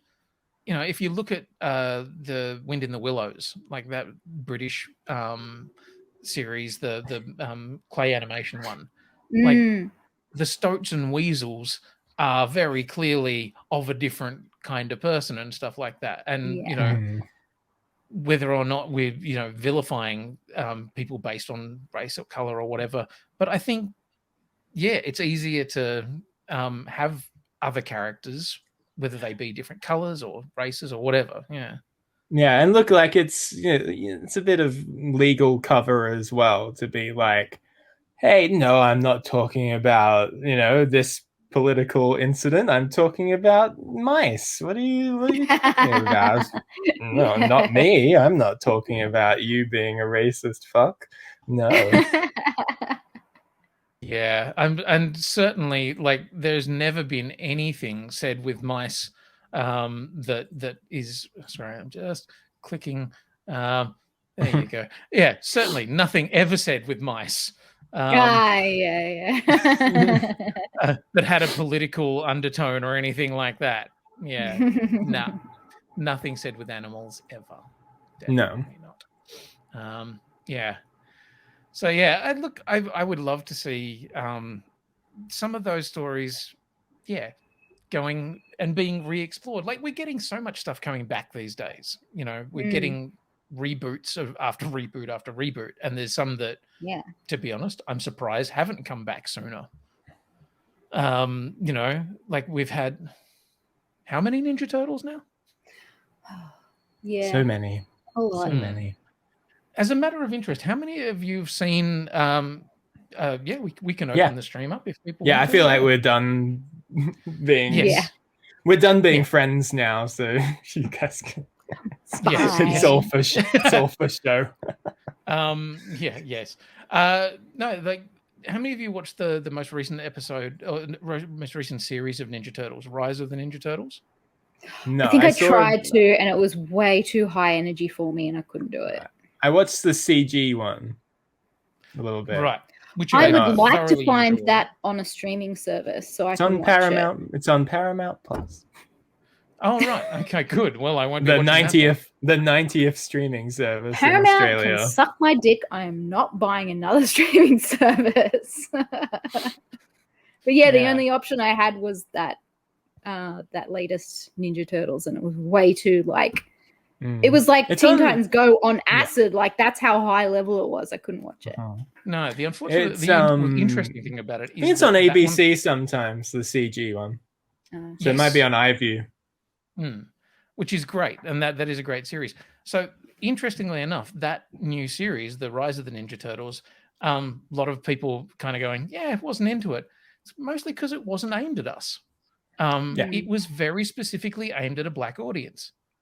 So the character designs, character voices, the fact that April O'Neil was a young black woman, the whole thing was aimed at a young urban black audience, and that was the point of it. And I think it's fascinating that so many people are like, oh yeah, interesting, not for me. But most of it was animated here in Australia. Oh, cool. Yeah, Flying Bark Animation, who did a couple of the episodes of What If, also did Rise of the Ninja Turtles. So I'm kind of like, yeah, cool. But I find it interesting that the style of it was so obviously kind of like, maybe that's not for me. And I think that's like something a few nerds on the internet could come to terms with a little bit as well. That like, you know, it's okay. Some things are like for kids today, and they're not there to like, you know, fluff your nostalgia. Yeah, absolutely. Because people get upset when things aren't like nostalgia porn for them. I don't get it though. Like, if we're rebooting something, why do you want it to be the same as it was? Yeah. Well, absolutely, Like, because I can't get my head around that. people love things being the same as they were. It's got to be the same. Hi, Amy. Hello, welcome to Animates. What's your name and where are you calling from? Long-time watcher, first-time caller. But yes, so, yes. Hello, Amy. How are you? Good. How are you? Yeah, good. So, okay, what series should we be rebooting? Huh? Me? Yes. You're new here. Oh, just more Ninja Turtles, please. That's all I really need. Okay. Another one. What would be really the spin-off of Ninja Turtles? Do you think? I'm really pleased to see that they're doing the Usagi Yojimbo. Yes. Series. They're actually doing it. Like, childhood me would never expect to see this day, and it's here. It's wonderful. It looks really good. Yeah, I'm super. Have they done a trailer of that yet, or just like the pictures? There was a trailer, yeah. Ooh. I'm just hunting it down. Oh, I mean, you can do it. I can do it either. It's probably easiest if you do it. Yeah. I don't know how to use the stream. Honestly, Quinny doesn't do very much, so just.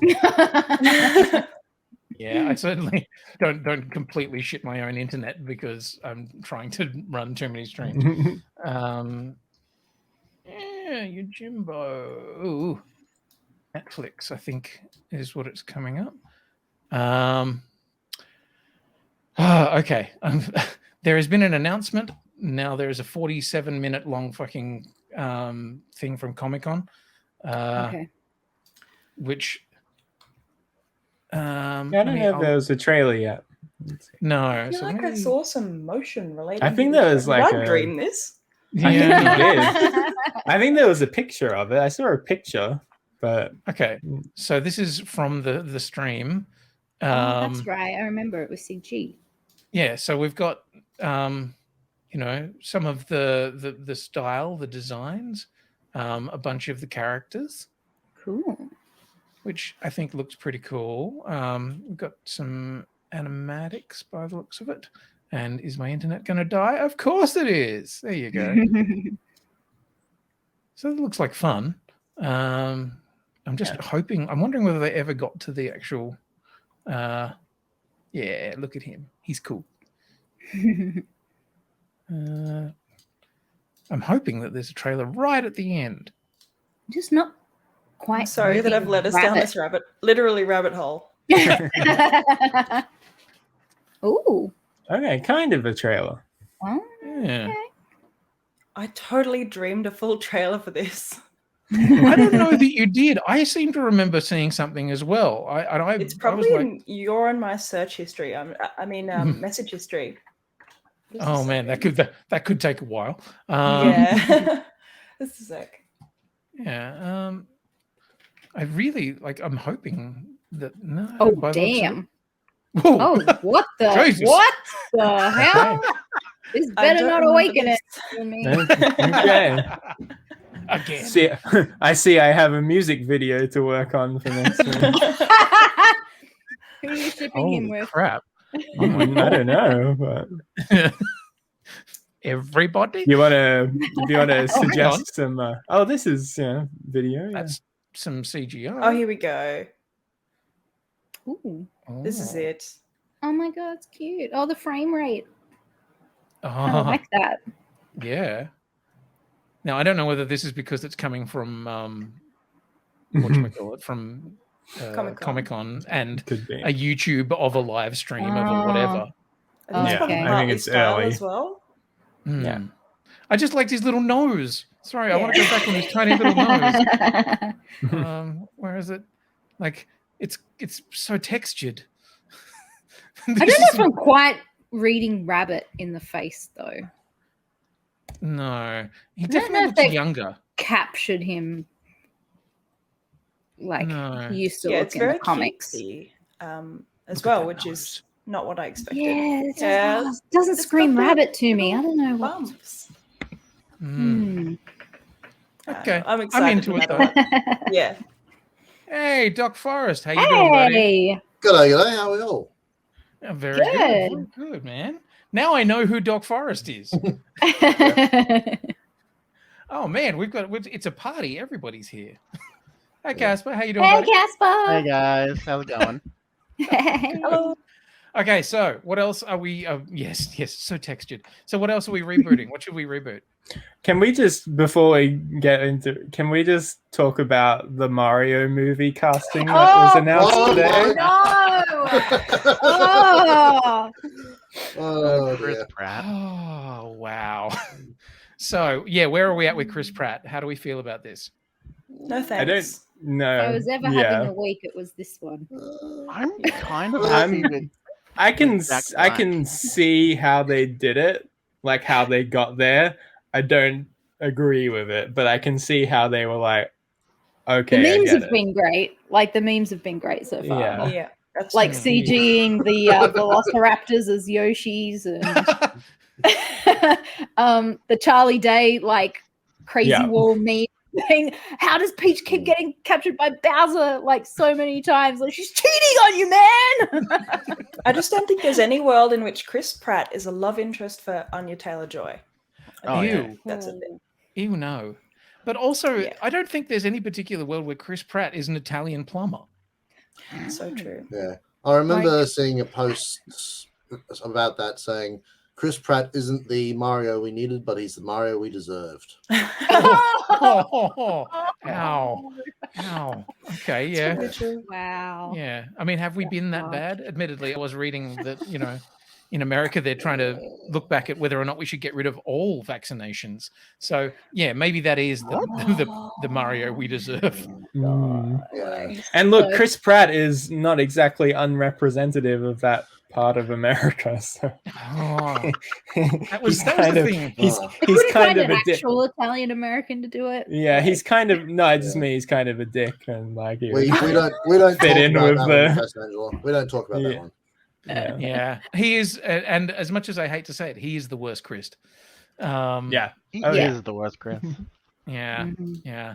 Like I was watching Infinity War yesterday, and I was like, he's so good at playing a Oh. dick, Yes. and now I get it. Yeah. Yeah, it's like he's brought Andy into the Marvel universe. Andy was at least lovable. I think he's definitely turned a corner over time. Hmm. Yeah. Hang on, Chris Pratt or Star Lord? Both. Yes. Okay, Missy says, who do we want as Mario? If it's not Chris Pratt, who should we get as Mario? I mean, I think you just go with Charles Martinet and treat him like you just get him to do that, and then you get like the celebrities for the other things. But I kind of feel like he's too like, it's well known as weird the- to have someone else because that's Mario, right? Like Chris Pratt isn't gonna go like, it's a me, Mario. Yeah, that's Like- the thing that's Yeah. like throwing Like, me. how I'm is- trying to he's not gonna do- imagine. he's gonna what- go like, it's a me, Mario, bro. Like he's a Yeah. bro. Like he's not like, Yeah. it's a me. Yeah. He's That's just on the jumping, list. like he's not jumping up, like hitting his head on like bricks, going like yippee or anything No. like that. Like, Yeah, I'm trying to imagine like what that voice would sound like. I feel like we're heading down a '90s Super Mario Brothers movie route. I was No, waiting I for think, somebody to bring that up. I think animation's the way to go with this though, because Yeah. that Yeah. suits Mario Yeah. so much better than live action probably ever will. Yeah, look, This I is mean, not look. gonna be a live action movie though, is it? It's just No, a voice- it's animated. Yeah. And look, I will say to their credit, they're working like very closely with Nintendo on it. So like, you would assume that they're having some sort of oversight. Like Miyamoto Yeah, is Nintendo like, were Yeah. pretty anal about what they released. So yeah, Especially after and the first movie. and literally Hmm. specifically after that they did that. yeah, Um, Yeah. Yeah, and then apparently, like a few years ago, Netflix and them had done a deal for a Zelda series, and then someone at Netflix leaked it, and then Nintendo were like, "Okay, fuck you, we're canceling the deal. We're not doing it anymore because you leaked it and you can't be trusted." Wow. Kills me. Yeah. I do like the overdub that someone managed to do with Beavis and Butthead and the old Legend of Zelda series. That was pretty cool. Yeah. What? Okay. I can see that. Yeah, look it up. Legend of Beavis. Okay. And there it is, first thing. Good. Okay. Yeah. Let's have a quick look at the Legend of Beavis. Yeah, which is probably not what I thought I was going to be saying. I forget what Link's horrible catchphrase was in that. Well, excuse me, princess. Okay. Yeah. Here we go.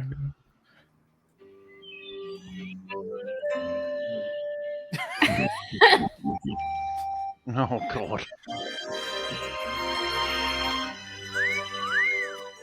Yeah. Let's go. Yeah, nice boobs, honey. Oh, yeah. Hey! Get out of here, damn it! I want to see the chick. I'm like busy. Go away. No! Ow! Cut it out, butthole! Hey. That was nearly some terrifying upskirt there.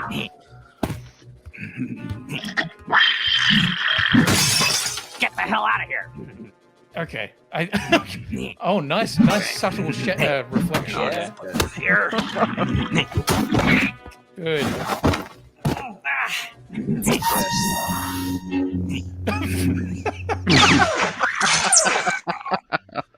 Yeah. As you can see, it does go for 10 minutes. It is definitely something. Yes. Yes, it is definitely something. I don't know whether I would watch any more of it, but Did he have anything on under that little tunic? Yeah, it's so short. The sides and everything. I saw a dick slip. Of course you did. No. That was his Triforce. Tiny little pointy Triforce. Aww. The Triforce of love. It's a little push button Triforce.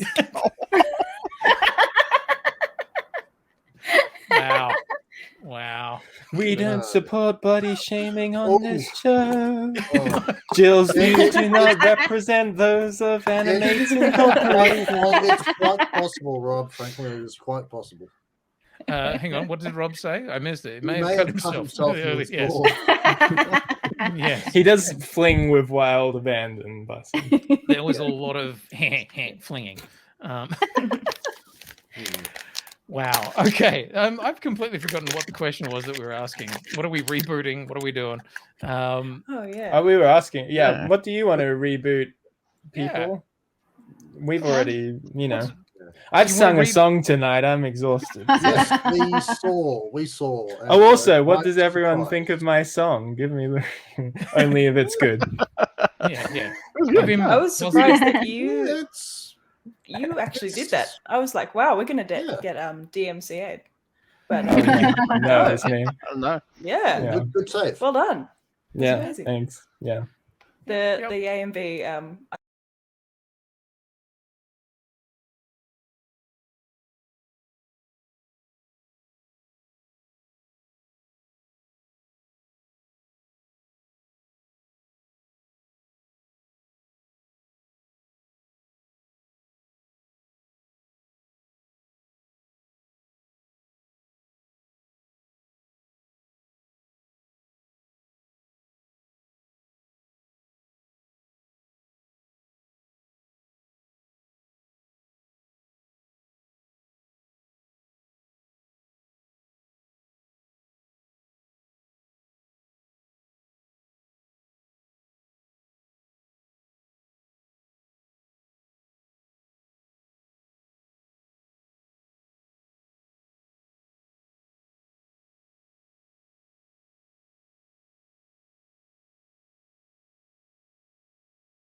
I'm surprised Vision hadn't even considered joining with what was his name? Ultron. That was it. Yes. Well, I mean, it was Ultron, Yeah. but it kind of looked like Vision if like Ultron if he had successfully merged with Vision in Age of Ultron. Yeah. Anyway, we've got to be careful because Amy hasn't seen the episode. So Okay, I'm just just letting it all head empty, no thoughts. Yeah. No, I think it's interesting because we're very clearly heading towards an end of season. Like, yes. Yeah, and what I saw in the trailer looked like they were going to cross over a few of the What If universes. Yes. Yeah. So I believe the Carter and the weird Doctor Strange and a few of those are all coming together. And you know what? I'm all for it. Yeah. Yeah. Yep. I kind of had that thought. Merging of multiverses is a glorious thing. Well, I when they started, I was like, I really like the idea of it just being an anthology series where it's just like one and done stories, you know, and you have your idea, you play with it, you throw it away. But now that we've done that for 8 episodes or whatever it is, I'm kind of like, yeah, I'd like there to be some cohesion. I'd like there to be a thing. Yeah. Yeah, I will say I'm starting to get like just the teensiest amount of like multiverse fatigue. No, just like I get it. Like Spider-Verse was amazing, it was great, but not every IP needs to do like, oh, we better do the multiverse now. Isn't it just amazing that we're at this point in geek history, though? Like we have multiverse fatigue. That's a luxury. Yeah, and what's more, all of us nerds who read like, you know, some of the comic books back in the early 2000s, you know, all of the DC fucking Infinite Crises and stuff like that, and we're going to all of our normie friends going, so there's multiple universes, right? And so they then cross over, but then some of them die, and having all of our friends look at us like we're fucking idiots, and now they're all like, oh yeah, no, I get it now. Yeah. Oh yeah, multiverse. Yeah, no, cool. Yeah, sweet. Isn't it nice? Yeah. But yes, it's intense as well. There's a lot to keep up with. Yeah. Yeah. Nerds everywhere. All I can see. Literally right now. Yes. Yeah. Well, quite literally, yes. Also, I'm in a dark room, so. Yeah, I mean, maybe I should change the background. It's my actual office. Oh, that's okay. So's mine. So's mine. Yay! This is, I mean, just because we can't actually change backgrounds on this, but anyway. Yeah. Otherwise, I would have put some of my Basil art as my background. No. Do you have your own specifically the violent banging one at the end? Oh, yeah, that one was deeply concerned by that last shot. Yeah, I left that one up the longest because I thought you'd like it. Yeah. I was like, bring it home, yeah. You needed the big finish, so I was like, oh, that's perfect for that. That's definitely a way of putting it. Yes, Missy. We should get back to the animals. Okay, so from my big list of series, we've got Biker Mice from Mars. Yeah, that was going to be my reboot idea because Ardella was mentioning it the other day. And it's like, oh yeah, Biker Mice from Mars would be brilliant. But they're on Tesla bikes now that are solar powered. No, e-bikes. Yeah. They have to put in they have to tap their credit card at the bike thing to get their bike out of the thing. Why bother with credit cards? You've got intradermal implants. Just wave your hand over it and be done with it. I had never heard of Biker Mice from Mars until this moment, and I just Googled it. And the mouse with antennas, I thought was a fever dream from my childhood. It's well, real. now I'm gonna have to watch it. Yeah. Yep. Yeah. Oh, there's some sexy fan out of this. What is it with mice? Damn. It is weird how often we come back to mice. It's really strange. So often. Yeah. Look, Amy, I'm happy to take commissions on sexy theme song covers for you. I really appreciate that. Like, genuinely, I might have a use. Not gonna lie, I always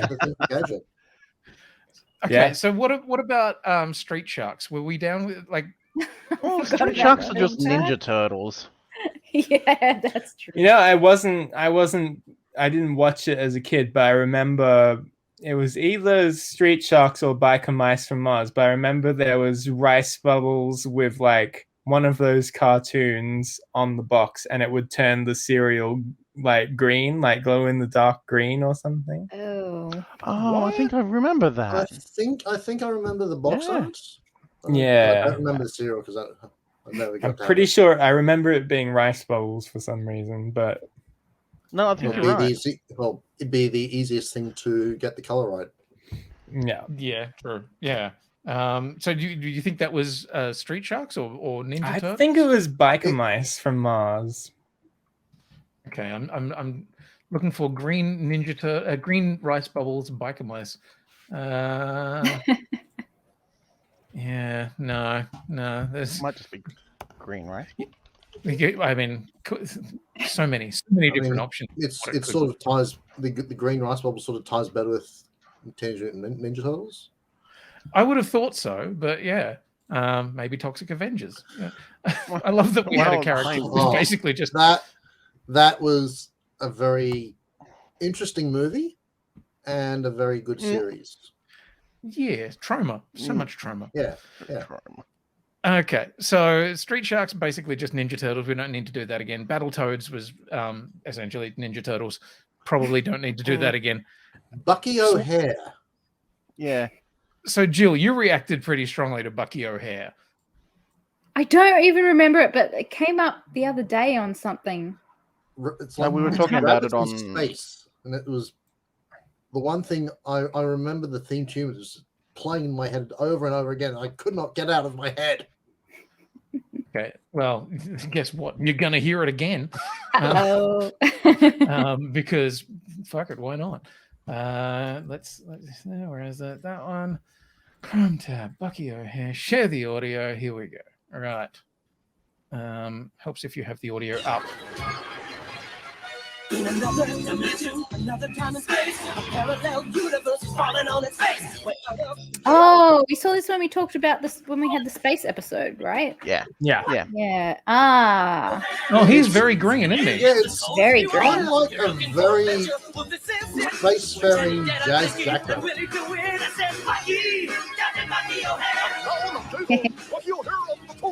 In the battle of the universe, you don't know what's next. You only know amphibians are made it complex. When you check out your scanner and the evil that it poses, there's only one course of action. Focus some time. Bucky, Captain Bucky O'Hare. He always went on what every rabbit would dare. If your righteous indignation has suffered a hit, Okay. Points for the use of righteous indignation in there. I love when a theme song is also a synopsis. Yeah. It's the whole story. Even the spoilers at the end. The Toad Menace. Okay, that's not a thing that I will be hunting down. Sorry. Very telling up next from Quinny. Yeah. Yeah. What are you talking about? Which one is it? It's Age of Extinction. Yep. Of course it is. Yeah. So do we need a reboot of Transformers? We're getting Couldn't hurt. aren't we? Wow. We're getting a new Beast the Wars, animated aren't we? series. What's that, sorry? The next movie is Beast Wars Yeah. of Transformers. Live Yes, action, finally. right? Or God. I Yeah. might actually go and watch that one. Well, I mean, when we say Beast Wars, it's called Rise of the Beasts or something like that. Yeah. And I'm pretty sure Michael Bay's still involved with it in some way, shape, or form. He's like, because they have like a whole new like story department there now who are like doing their thing. So like he's not as involved. They're doing it That's as my a understanding. sequel to Bumblebee, apparently. Oh. Yeah, which I love, Okay. Bumblebee. Yeah, I love was a Bumblebee. great movie. Yeah. That was actually Transformers for a change. Yeah, Exactly. it's the only modern Transformers movie I've even watched. I will go on the record as saying I've not watched any of the Michael Bay Transformers movies. Oh. Congratulations. I am very impressed with you, Doc. And no, Predakanga, we're not going to have another Romeo and Juliet subplot. Just no. There was some fucked He was up very, shit in there. he was very, very aware of his rights. Very Yeah. skeezy. Very skeezy. Laminated card. Come on. Yeah. Okay. What have you got to show us, Will? Well, I have the one that I was going to do before I decided to do sexy Basil the Mouse. Super Ted. Yeah. That was a good one. With Spotty Man. Absolute classic. This is a Absolutely. story about an ordinary teddy bear. I just love how Grindhouse the When he was voiceover is. made, they found something wrong with him. And threw him away like a piece of rubbish. Into an old dark storeroom. Then, from outer space, Outer space. A spotty man. Like, of course he did. Why wouldn't he? with his cosmic dust, Yeah. he took him to a Took him to magic heaven, land where Mother Nature where he met gave off-brand him Mother Nature. special powers. Tear off his own fucking Yeah, the skin. ripping sound. Yeah. Interestingly, the cape and superhero costume is his Just actual happened to be skin. underneath. Yeah. It's like that scene in Cats where Rebel Wilson's character. Yeah. Yes. Oh. Terrifying. I have seen that.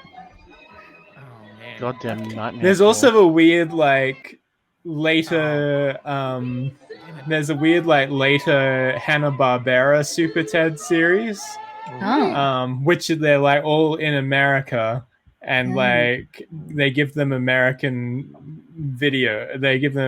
voices and stuff. Ooh. Wow. Now I really want to find that because I didn't know that was one of those ones that I never I knew. want to. That'd be It's wrong. called man. Further Adventures of Super Ted. Really? And there's because- there's an episode where where Texas Pete tries to steal Texas. As you do. Okay. Yeah. I mean, couldn't be worse than the current administration. Yeah. Well, I mean, at the moment, you can keep Texas. As far as I'm concerned, that's probably the safest place for it is at a distance. Yeah. Wow. Okay. So I think I've found the intro to Further Adventures of Super Ted, which I will now share. It's worse. Because- I'll just Yeah. give you a heads up. Yeah. Yeah. Thanks for the It's warning. definitely not good. He's made of magic and dreams Oh, come true. Wow. oh. And when things go wrong, he'll be there for me and you. Oh dear. Huh. I think I've actually seen some of these episodes. Maybe it's like mixing this up with the other. No, they Well- they split. These were half-hour shows, God. and they in UK and Australia they split them into 10-minute things. So Oh, I remember this. Why do I remember this? Yeah. Well, I mean, the character designs and everything are exactly the same as the British one. So, yeah, and it's still quite British, apparently. Mm. I just like that love the theme music is butt rock now. It's Yeah. Super Ted is Oh. going to go somewhere. So much. Yeah, There is so much cheese in that. yeah. Episode Yes. 5 of that show is called Texas is Mine. Texas Pete steals the entire state of Texas and blasts it into space, the largest ranch in the galaxy. Well, if that doesn't tell you the entire story, I don't know what does. Yeah. Oh man, a few people have brought up the Raggy Dolls, which I Oh my god, I remember that. I do have that thing of going. It was very early 90s, maybe. Oh no, 80s. There you go. Yeah, it was definitely 80s. It had the style. Oh my god, yes. Yeah. It's not much of a life when you trust a pretty face. Oh, Just God. Whoever you are is no disgrace. Don't be scared if you don't fit in. Look who's in the reject bin. ouch. It's the Raggy Dolls. Raggy Dolls. Raggy Dolls. Raggy Dolls. Dolls like you and me. Raggy Doll, Raggy Doll, Raggy Doll, Raggy Doll made him perfectly. Yeah. So if you got a bump on your nose or lumps on your toes, do not despair. Be like the Raggy Doll and say, I just don't care. 'Cause Raggy Doll, Raggy Doll, Raggy Doll, Raggy Doll. I think there's a lot to that. Yeah. Absolutely. That's cute. I did enjoy that series a lot when I was younger. Yeah. It reminds me of the Forgotten Toys. Does anyone remember that? That was later. But it had characters Island of Forgotten Toys? Teddy and Pigtails. Just the Forgotten Toys, I think it was called. I don't remember that one. It was very cute. But also very depressing because these toys were perpetually lost and could never find their way home. Oh. Yeah. That's a bit miserable, sad. but very cute. That's what we do around here. Miserable, but cute, you know. Bob Hoskins? Oh! Jesus. Okay. What? Oh, yes, I remember this. Yeah. Oh. This is horrifyingly cute and Yeah. I definitely Aw. don't remember this.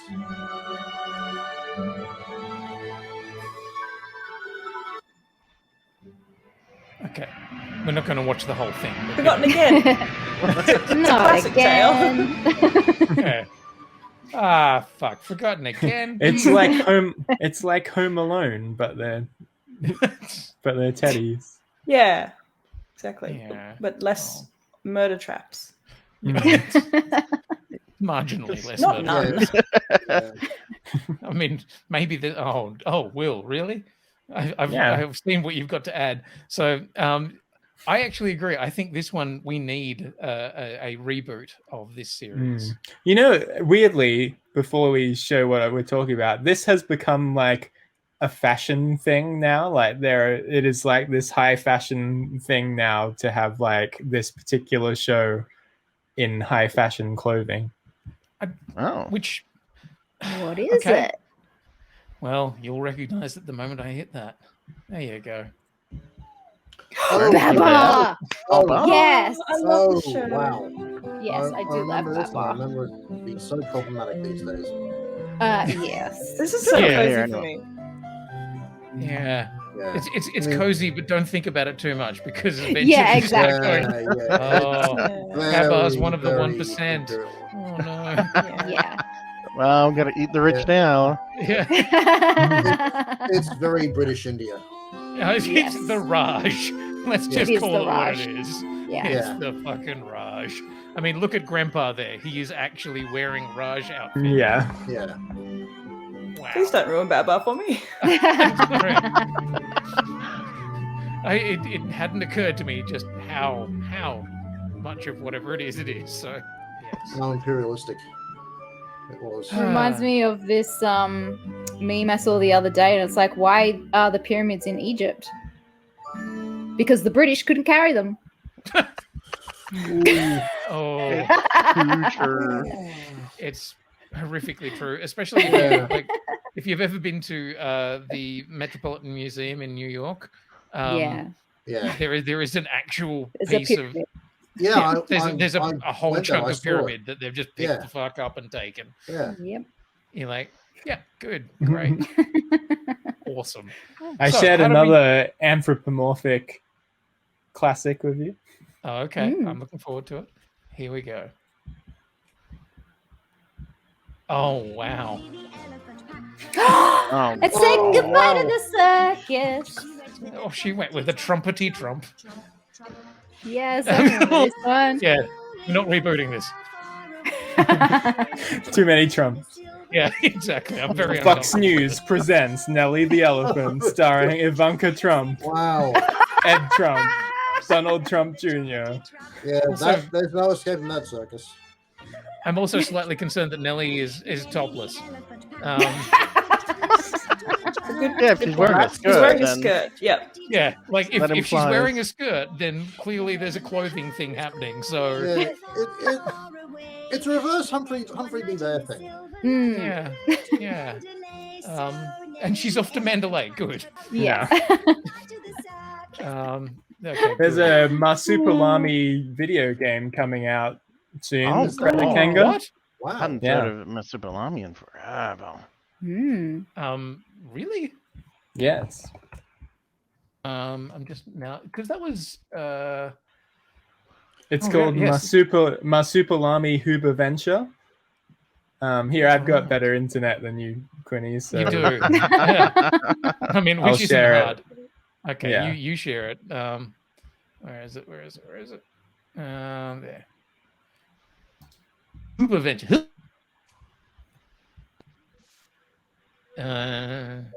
Microids, incidentally, sounds like small hemorrhoids. Oh wow! Oh. It's actually very pretty. Yeah. Yeah. That thing! Yeah. I remember that. Yeah.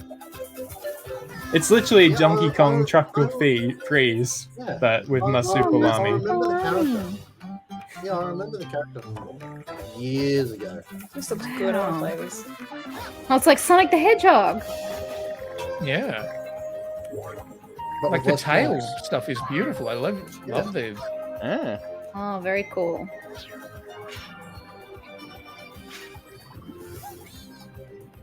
That's remarkably good. Yeah. I've always been a fan of platformers. Yeah. Ooh. Oh wow.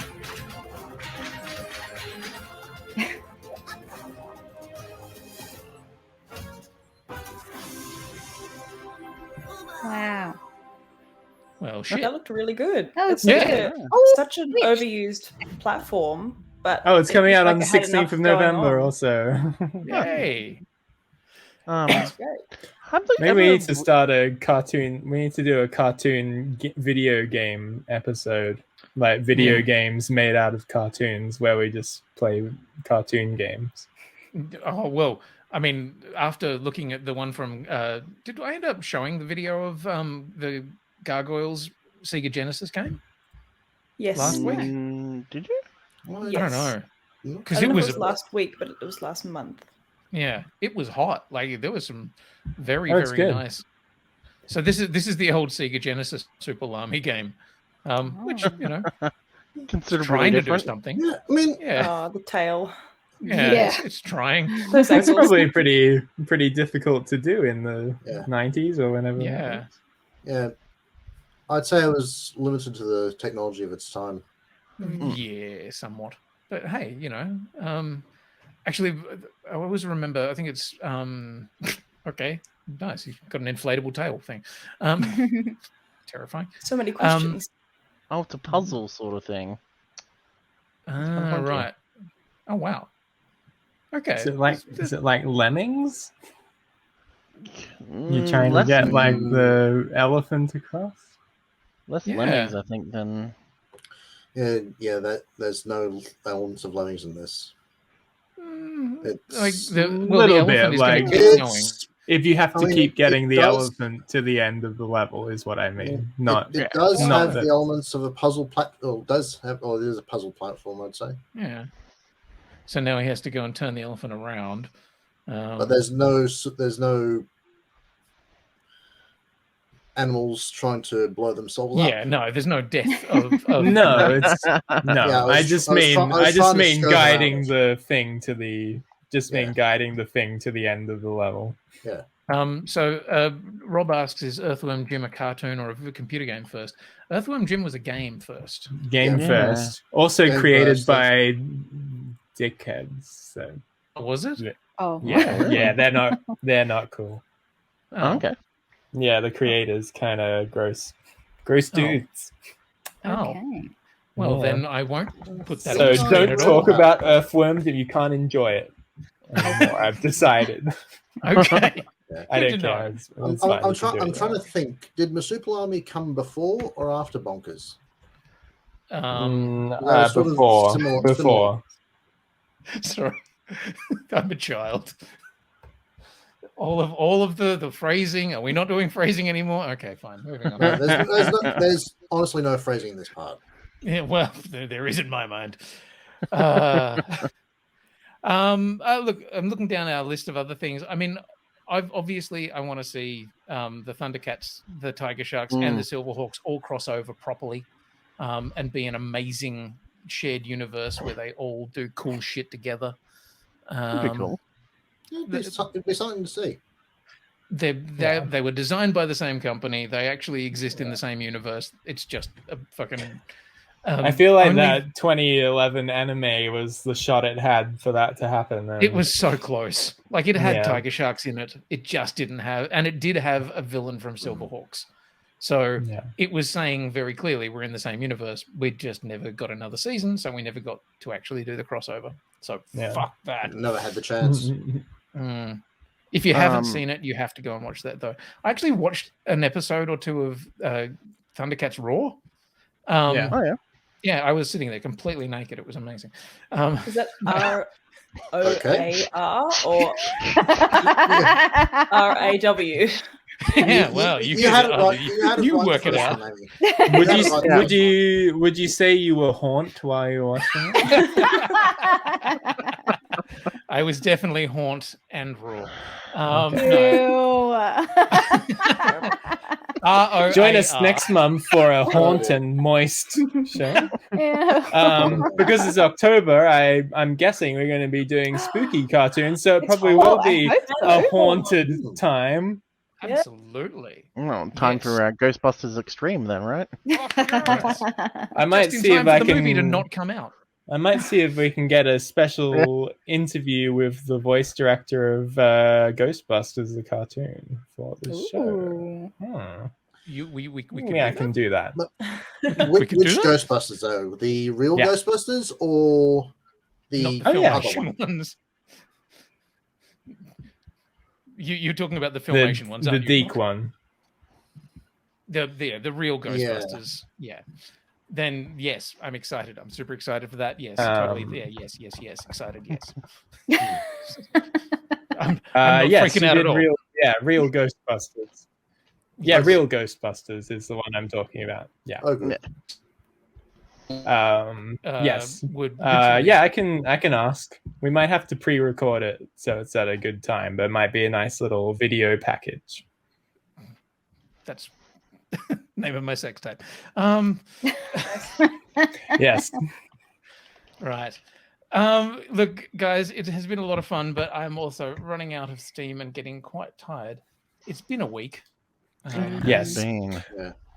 Like Thomas the Tank Engine, Quinny runs on coal, and his steamer is not going anymore. Yeah, time to brick me up and leave me there to think about all of the terrible things that I've done. I'm happy to be a train in this one because usually people are like, "Oh, you look like the fat controller." I'm like, "Fuck off." Oh, that's mean. Well, in that case, I'd have to repair you. Well, yes, please. Yeah, I mean, not many people know this. I do actually work on trains for a living. Cool. Oh, that's cool. Nice. Yeah. What do you do? Did you? I make the traction motors work. Cool. So the things that spin underneath, the thing that make them spin, that's my work. Oh, cool. Wow. Nice. That's very exciting. Did you see the Thomas the Tank Engine short film last month? Did you notice how great and accurate it was to how trains work? I think I might have missed that. Oh, it's special. It's definitely I'll make worth sure time. that you can find it. Yeah. I didn't think so, but yeah. Worthwhile. Oh dear. Yeah. Hey, you put some on my effort into that. computer somewhere. Oh wait, here I will show it quickly. I have it. Wonderful. Are you going to show just a small amount of it? Is that you? No, you're going to show the whole fucking thing, aren't you? Yeah. We'll fast forward. Okay. Whenever you're ready, I will add it to the stream, and then we will have to call it. Yeah, this can be our big finale. Okay. Right. Yes, anthropomorphic trains. Yeah. Okay, here we go. They are anthropomorphic. From the harbour to the farms and into the idyllic towns and tranquil villages, the engines on the island of Sodor were very useful and loved by people both near and far. That's why Sir Humphrey Nickelback, Shut the door! the Shut the famous door! movie Shut the producer, door! entrepreneur, amateur God. space It's a explorer, crossover. and cryptocurrency investor, was visiting his friend, the Fat Controller. surveying the magical island in Harold the Helicopter. He was going to make a big blockbuster movie all about the really useful engines, to be directed by the European auteur Werner Herzog's. Thomas's driver had told him all about movies. It's very As he accurate chuffed to actual excitedly train. through the forest and through the farmland. He wondered if he would be the star. Like, I love that you've gone for a helicopter I'm the number shot. one engine. They'll have to make me an action hero. I can totally do a backflip off the rails off Gordon's Hill, Thomas bragged as he drove past Bulgy, the railsless bus. You can't make movies about trains. Buses are fast and furious, he huffed as he drove off. And I'd forgotten how good this was. Meanwhile, Really the has no quarry by right the being this harbour good. was bustling with Yeah. excitement. Ships Like, were pulling in and doctors were there were being some quickly complicated rushed to shore camera on Bertie moves the bus and to moves check on here. the sick crew members. Percy pulled the mail train delivering toilet paper and other essential items for the coming quarantine as Diesel deviously sidled up to him. If you fast Okay. forward to the end, there's a director's cut credits arrogant, sequence and that I left proud. out. I didn't have time. He is truly loved. How far towards the That's end? it. Yeah, it'll come in a That's second. a story for another time, don't you think?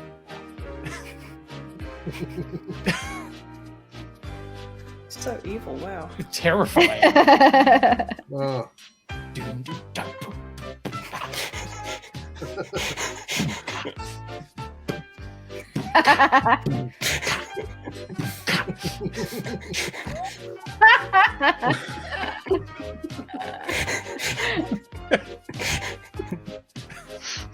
SA music, very nice. Is there a bit right on the end? Is there a sting in the tail? No. Amazing. I forgot to do like the little intro of the studio. So So beautiful. Yeah. yeah. Well done. Again. I do like the filming quality. It is. Thank you, yeah. It is certainly something to be proud of. Yeah. After I did it, someone was like, "Oh, you could have tied a fishing line to their funnels, and then you could have done it without your hands in it." But I think it looks better with the hands. Where's the fun in that? It's literally a personal touch. Yeah. Very good. Cool. Right, everybody. Thank you. You have been, as Right. always, astonishing. And thank you, Jill. Thank you, Will, for your research, your hard work, your beautiful music. Jill's music was the best, I thought. Yes. Yes. Well, Jill makes beautiful music with her mere presence. Yeah. Those what were they called? Humbles, bumbles, Wuzzles. Wuzzles. Oh yeah, Humbles, those bumbles. wuzzles were making beautiful music with the seals and things that were banging each other. That's a moose seal. Yeah. Moose seal. Oh man. That's a moose knuckle. That's a moose knuckle. Oh, Right. Okay. That's it. All We're right. going. Thanks, guys. You're Good amazing. night. And we will see you in about a month's time for probably a very spooky Animates. That seems like a good Spooky. idea. Excited? It will be a haunted occasion. We're gonna get haunt. Get haunted. I feel so dirty. be frightened to meet you. Mm. Good night, All right, everybody. guys. Night.